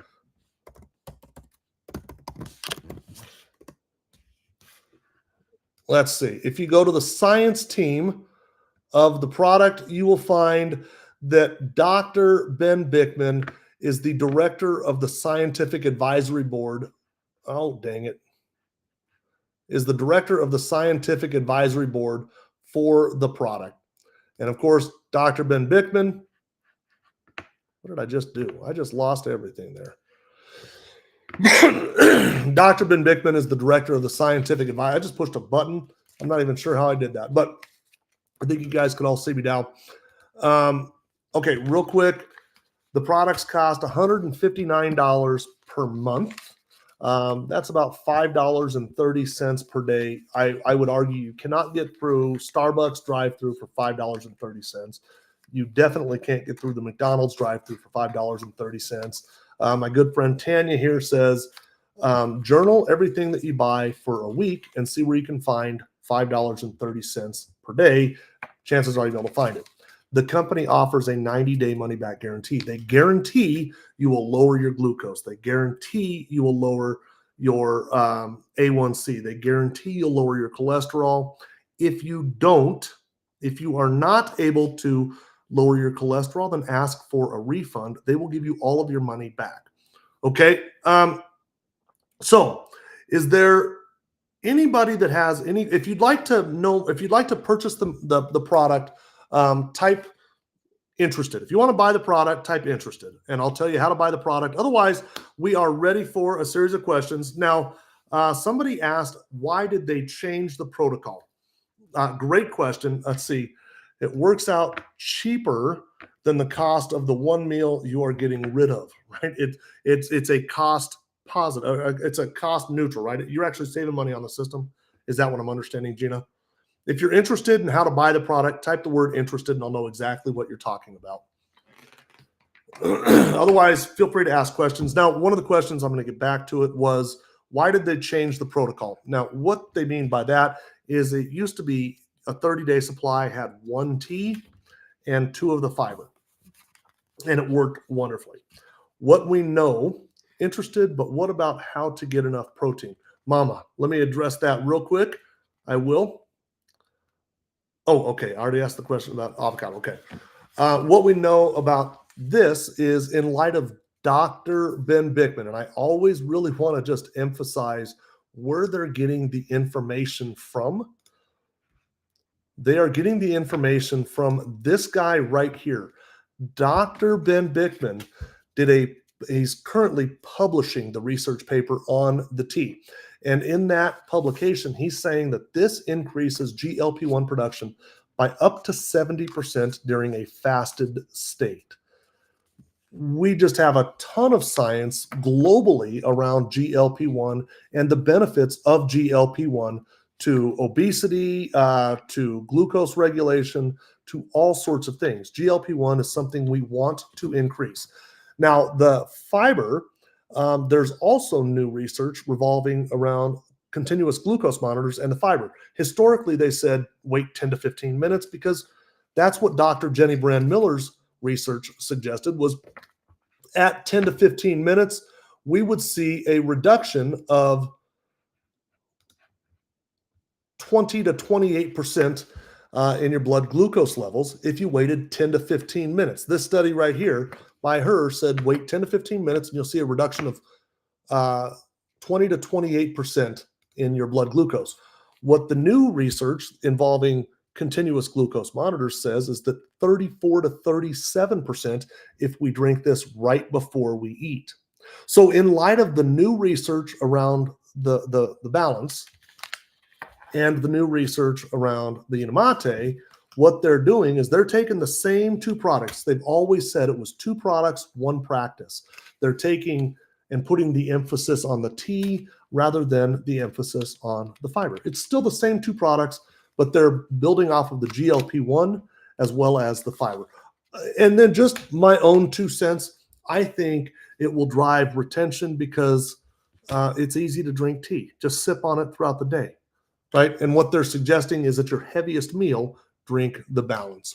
Okay, so Bella Sweet is interested.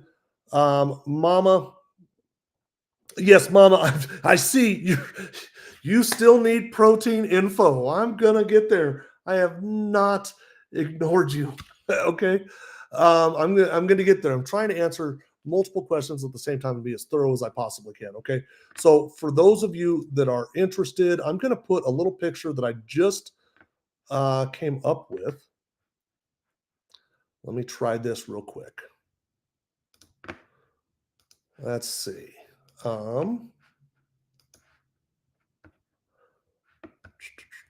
Where is it at?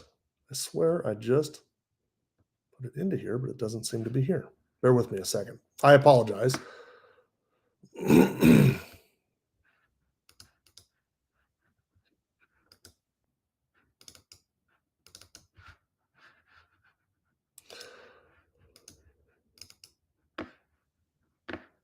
File. What the heck? I'm looking for an image. There we go.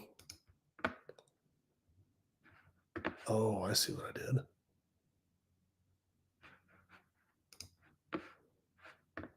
I see what I did. I need to put this over to.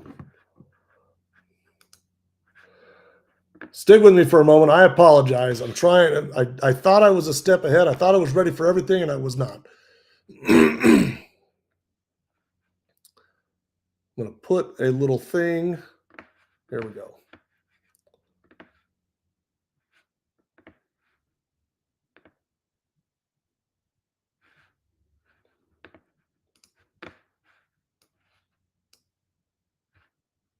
Okay, now we're ready. Now I'm cooking with.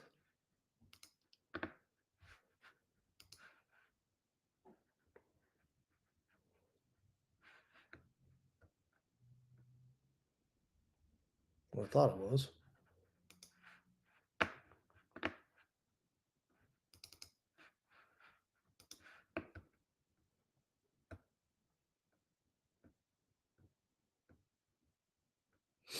I'm so sorry, guys. A little bit of Zero guess. Mama Cindy, I'm just trying to get this little thing that I just made to come up here, and it's not. I don't see it. And it's bugging me. I've literally made something for this.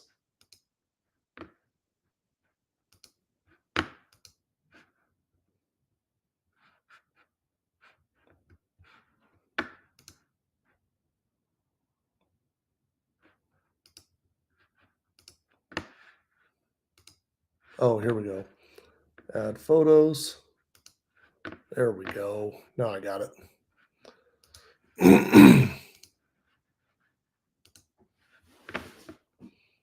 There we go.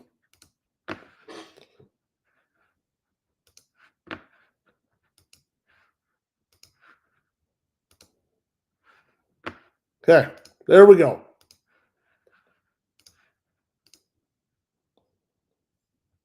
There. Scannable. And let me see if I can make it bigger. There we go.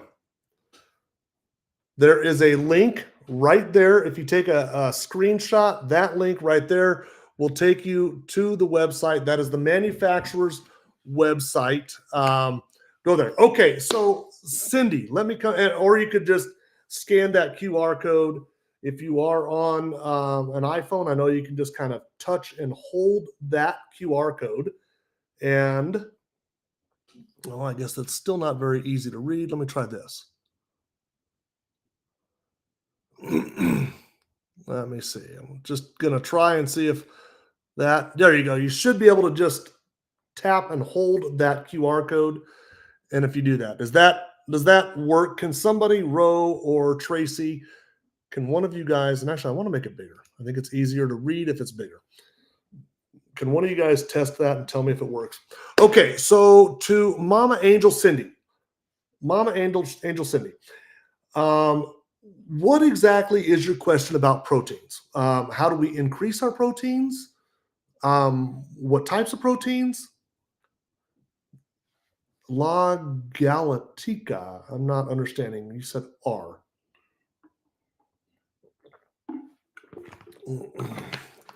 Greg C., that sounds like an awful. La Galatica does not. How about now, La Galatica? Does it work now? Now that it's smaller, can you kind of press and hold it? I guess I could do the same thing.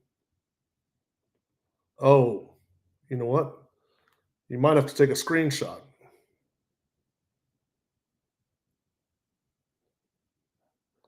Take a screenshot. Take a screenshot of it, and then you should be able. So if you take a screenshot, let's say done, save the photos. And let me go over to photos, and I'm just going to click that.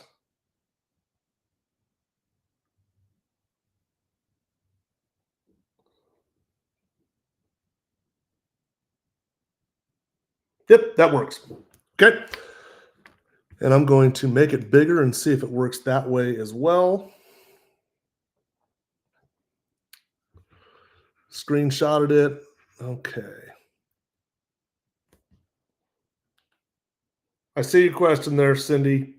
I'm not ignoring you. I'm just testing this to make sure that this works so that anybody who wants to order, I can answer your questions without fear of not answering theirs. Open in Safari. Okay, I like that better. I'm going to leave it as the larger image because the writing is not easier to read. Oh,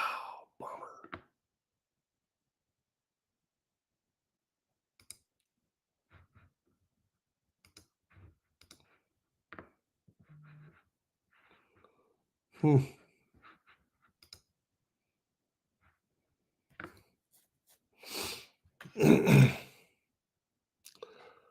Okay, so I'm having a problem, obviously, with this part of it. I'm sorry. I put that healthy pitmaster label is on there, and it's blocking my website address. Of course it is.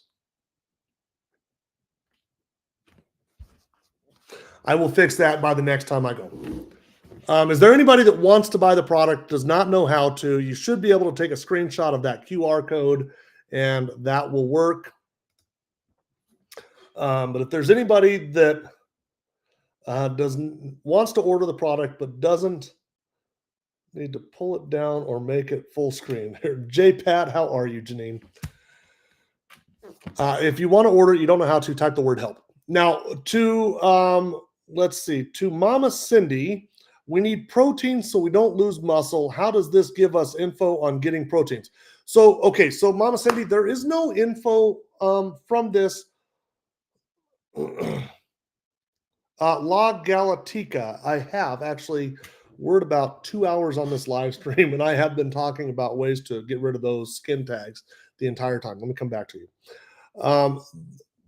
The protocol doesn't have anything to do, if you're talking about the product, there's nothing in the money back guarantee that has anything to do with your diet. I would suggest we change our diet because that will help you get healthier faster. However, there isn't really like a diet to be associated with this. It's not a diet. This is a lifestyle thing, folks. Let's just be absolutely clear. This is about a lifestyle change. Okay, so no problem, La Galatica. Stay with me for a second. I'll come back to you. So protein, generally speaking, you want to take in, it's a gram per target pound of body weight. So if you want to be 140 pounds, eat 140 grams of protein.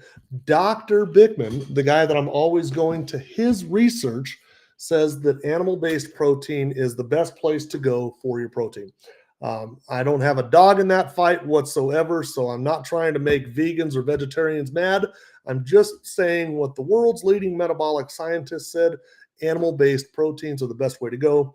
A gram of, the general rule of thumb is a gram of protein for every optimal pound of weight that you want to be. I got much better results cleaning my eating than not while using the system. There it is. Fired up. What's up, brother? How are you, Tony? Guys, Tony came across my live stream a long time ago, a long time ago. Started taking the protocol, reversed type 2 diabetes, lost 40 pounds, looks absolutely amazing. And now is doing live streams himself on this topic. So if you're not giving Fired Up a follow, you should. Okay. Bella Sweet Italiana. Bella, I am not able to send you a DM unless you send me one first in most cases. So do me a favor. And also, it's hard for me to memorize who all wants a DM. So send me, and this brings up a great opportunity here. Send me a DM and I will respond to it. I respond to every DM. If anybody ever has any question whatsoever, send me a DM and I respond to all of them. And I don't care what platform you're listening to me from. If you're listening to me from Twitter or YouTube or any of them, send me a direct message and I respond to every single one of them. Okay. Oh, hey, it looks like you can see my link now. There you go. You can take a screenshot of that link. I don't know what happened to. Oh, it's because I put somebody's comment up. I bet that's what's happening.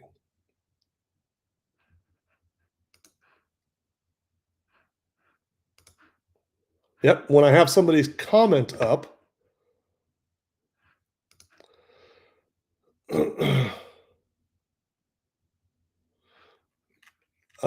gram every pound up to what weight? Want to be minimum 100 grams. Yeah, nobody really wants to be under. So if you're 200 pounds and want to be 150, eat 150 grams, no less than. Yes, that is a great way to put it, Mama. Yes. Okay, wife 20. Tracy, we're at 25,000 likes. By the way, guys, if you're liking this content, if you think that this is helpful, then please do me a favor and tap the screen. Okay, and La Galatica. Are you still here, La Galatica? Are you still here? And by the way, find me on X, Facebook, Instagram, YouTube, and basically every major social media platform. Find me on all of them. And you can do that by looking for the Healthy Pitmaster or at the Real Jim BBQ. Okay, find me on every major social media platform. I'm posting different content to all of them, and sometimes more frequently than others. So give me a follow on whatever other social media platform you're on, and you'll see different types of content. My Facebook content is very different than my TikTok content, obviously. So my Twitter feed is very different than any, or I guess X, we're not calling it Twitter anymore, but whatever you want to call it, it's different than any other Facebook or any other feed. So, okay. So, Mama, I like your delivery. Thank you. I like your, thank you for listening to me. Thank you for listening to me. I love the fact that people do trust me. I don't take that lightly. It means the world to me. La Galatica. You watched that video of mine on TikTok that's popping right now. And I say it's popping right now. It's been going viral for quite a while, talking about skin tags and the darkening or discoloration of the skin around your neck and armpit, maybe inner thigh area. Is that accurate, La Galatica? And you came here because of that video. And in fact, if that was the case, if anybody else is just joining this live stream because of that, do me a favor and type video in the comment section. La Galatica, you don't need to, I already know. But if anybody else is here for that, would you type video in the comment section? And I know that that's why you're here. Okay, La Galatica. I do a live stream every single day. Amy, Marlene, right? Okay. That video just goes crazy. I uploaded that like a month ago, maybe more than that. So when I said I'm getting ready to go live, that was like a month ago. But that video, and for those that are watching me on YouTube, or we got viewers on Twitter, YouTube, Twitch, as well as a lot of viewers here on TikTok, that video, basically I said, do you have skin tags or the darkening or discoloration of the skin around your neck, chest area? If so, I'm getting ready to go live. We'll discuss it now. And so here you are 1 month later coming into my live. Luckily, I talk about the same thing every single day. So if you'd like, join me, give me a follow, and join me tomorrow, and we can interact with each other. If you want to hear this live stream in its full, because of course I'm just now kind of getting towards the end of it, and I've been 2 hours and 12 minutes right now. You could give me a follow on any one of those up there. Let me see. I'm going to post a comment. Let's go like this. I'll put Tony's comment up there. You can give me a follow on any one of those. If you'd like to order a product that I do highly recommend, that link right there is my link tree. There's a lot of good information in there as well. But give me a follow, let's see, on X, Facebook, and YouTube. What you'll find is that on those, this live stream doesn't go away. This live stream is still on them. So if you wanted an answer right now, you could go back and watch today's live stream in its entirety. But of course, I won't be interacting with you. If you do come tomorrow, I will be interacting with you. Now, typically, I'm live kind of early in the morning here in Denver, 8:30 to 9 o'clock, somewhere around there. I have some family that's visiting in town, and it's kind of difficult to go live with a house full of people. And so I did not go live this morning. It's kind of been a little bit challenging when I can go live. Tomorrow, I'm guessing it'll be around 11 or 12 o'clock. Well, no, I actually might be able to go early tomorrow. Just hit the bell notification. Starting Wednesday, I should be going live at about 8:30 in the morning, Denver time, which is Mountain Standard. 8:30, 9 o'clock. Okay. Divine Empress, thank you. Thank you, thank you, thank you.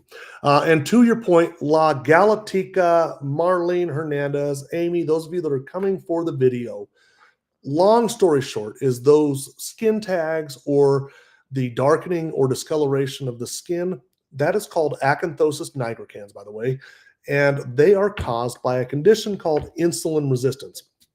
Now, insulin resistance is causing those, but it may also, well, it also causes things like migraine headaches, high blood pressure.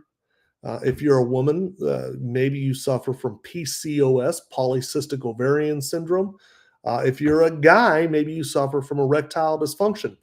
The same root cause for those skin tags causes all of those. It is also the root cause for type 2 diabetes, something that either prediabetes or type 2 diabetes affects over 130 million people in the United States. The very same thing that causes those skin tags and the acanthosis nigricans causes type 2 diabetes and prediabetes. In addition to that, it also causes type 3 diabetes. Quick poll question. Does anybody listening to me know what type 3 diabetes is? Type 3 diabetes. Does anybody know what type 3 diabetes is?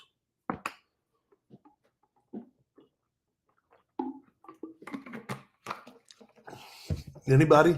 Got quiet. And La Galatica, you are welcome. Marlene gets the gold star. Alzheimer's. Type 3 is oftentimes, Alzheimer's and dementia are oftentimes referred to as type 3 diabetes.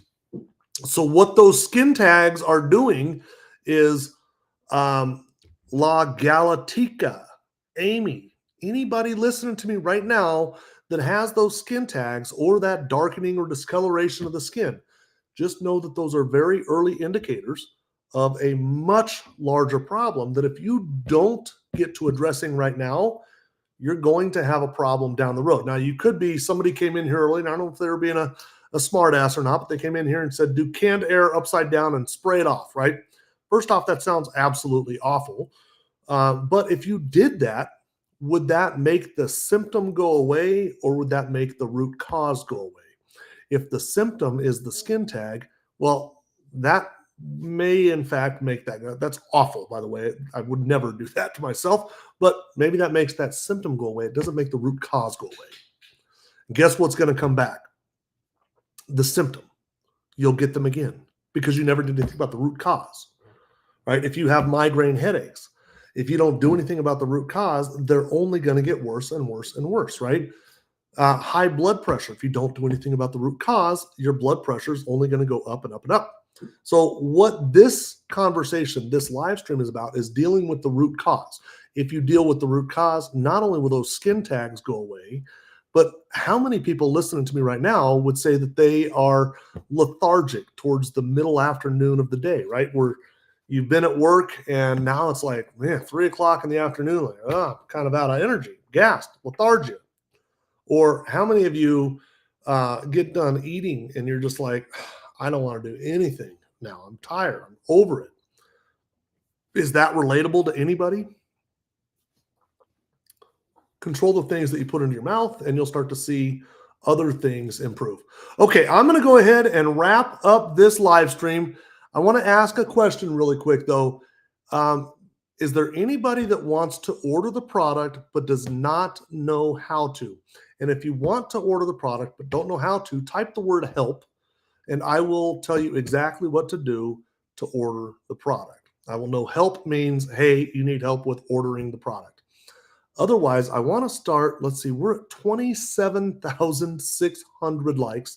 Thank you, guys. Thank you, thank you, thank you. And what, 6 shares? That's unusually low. Fabulous live, Jim. Have you been here very long, Janine? Guys, if you're not giving Janine a follow, you should be. I learned so much from Janine's live streams. And if you're not giving Tanya a follow, you should be giving Tanya a follow. So Tanya, this is really cool. Tanya started following me last year. In fact, probably around this time last year, about 12 months ago, maybe not quite, but somewhere around this time, and had an amazing change in her health, had an amazing change in her health journey.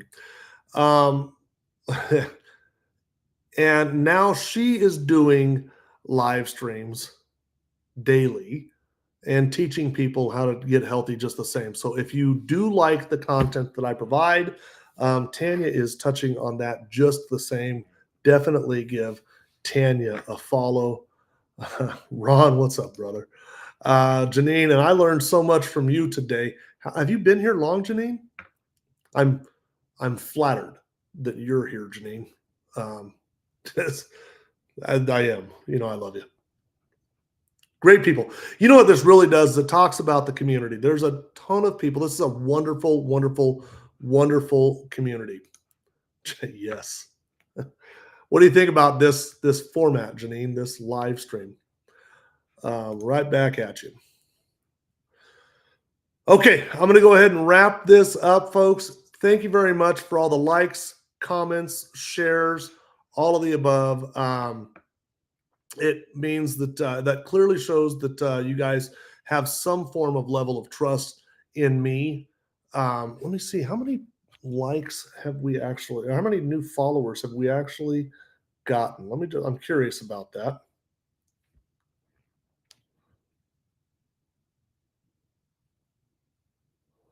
$47 new followers off of this live stream alone. That's crazy. That's absolutely crazy. The best community of people. Yes, it is. I want to touch on that real quick. Here's the deal. What we are building here is a community of like-minded people, people who are sick and tired of being sick and tired. They're getting run over. You know, they go to the doctor's office, they get the newest medication that seems to work for about a year, and then it doesn't work anymore. So come back in a year and get the next newest one. And before you know it, we're on handfuls of medications. You need multiple pill bins, and it takes an hour to measure out. It's just a pain in the butt, right? What we've got here is a community that is growing of people who are very, very, very like-minded. We're sick and tired of being sick and tired.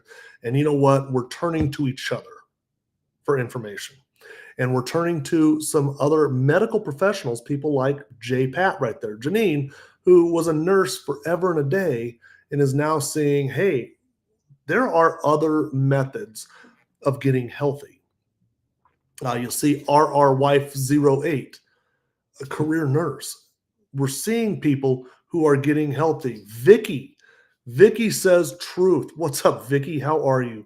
Vicky has spent a lifetime. We talk about those little symptoms.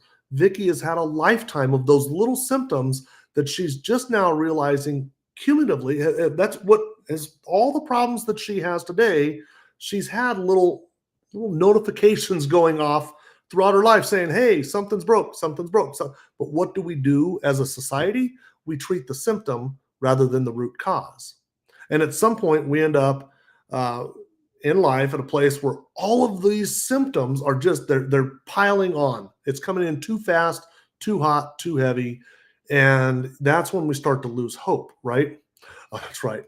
Nurse, Vicky, I forget you were a nurse as well. I forget about that.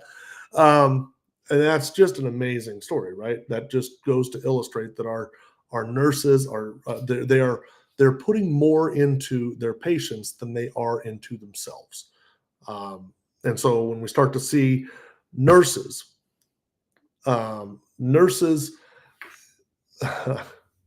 Camille, when we see nurses coming into here, it's really quite cool. Okay, Camille. First off, hi, Camille. How are you? Camille's Essence. How are you? I'm talking directly to you right now, okay? Here's the deal. Do you have skin tags or the darkening or discoloration of the skin or both? And this is for anybody that's just now joining from that video.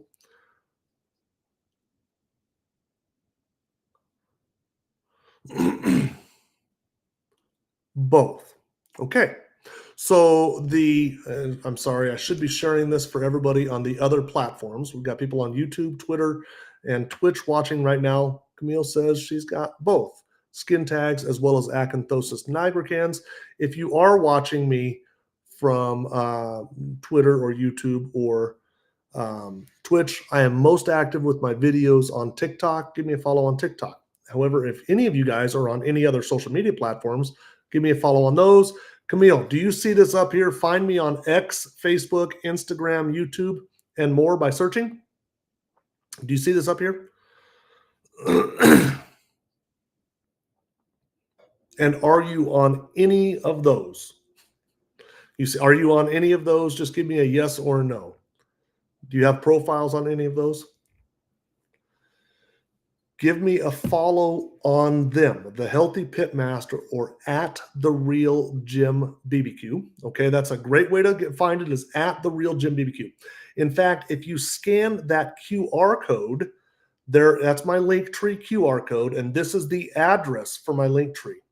Okay, you could just take a screenshot of that, and you'll have multiple ways to find my Linktree. In that Linktree, there are all of my social media platforms. Give me a follow on every single one that you're on. Now, the reason I bring this up, Camille, is the skin tags and the acanthosis nigricans. That the acanthosis nigricans is the technical term for that darkening or discoloration of the skin. Okay, both of those are caused by a condition called insulin resistance. Have you ever heard of insulin resistance? Camille, have you ever heard of insulin resistance?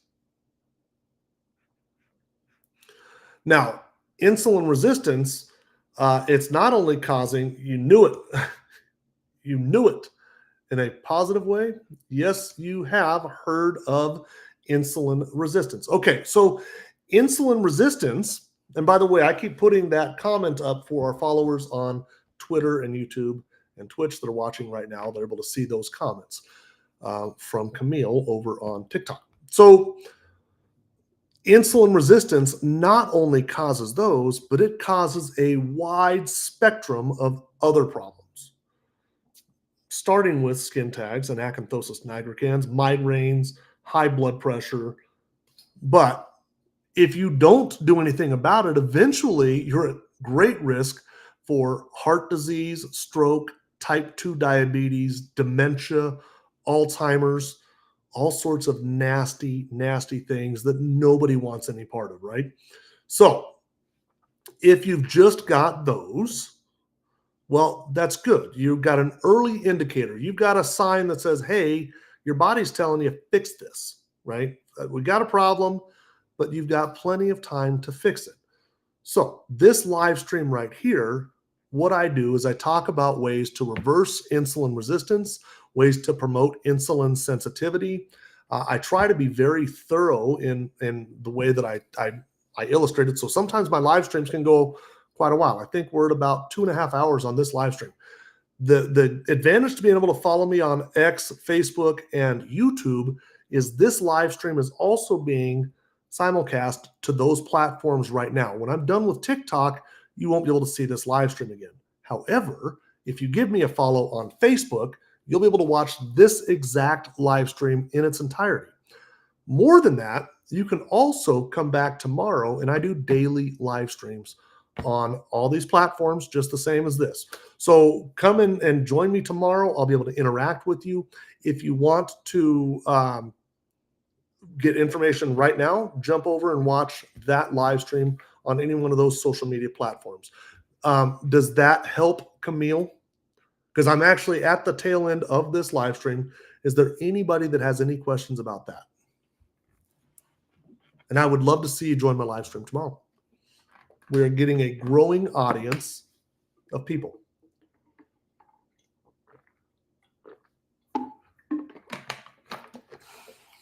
Anybody have any questions? Yes, and I'll head over to Facebook to rewatch. Wonderful, wonderful, wonderful, wonderful. Okay, guys, with that being said, I'm going to go ahead and wrap this live stream up. If anybody, you are welcome. Right back at you. Heart, right? Heart. I will see you tomorrow if you want to interact with me or go and watch this video, this live stream on another social media platform. Don't ever hesitate to send me a DM if you have any questions about anything regarding this. Slide right into my DMs and I answer every single one of them. Okay? You guys have a wonderful day. Let's get healthy together. See you. Vicky, you have a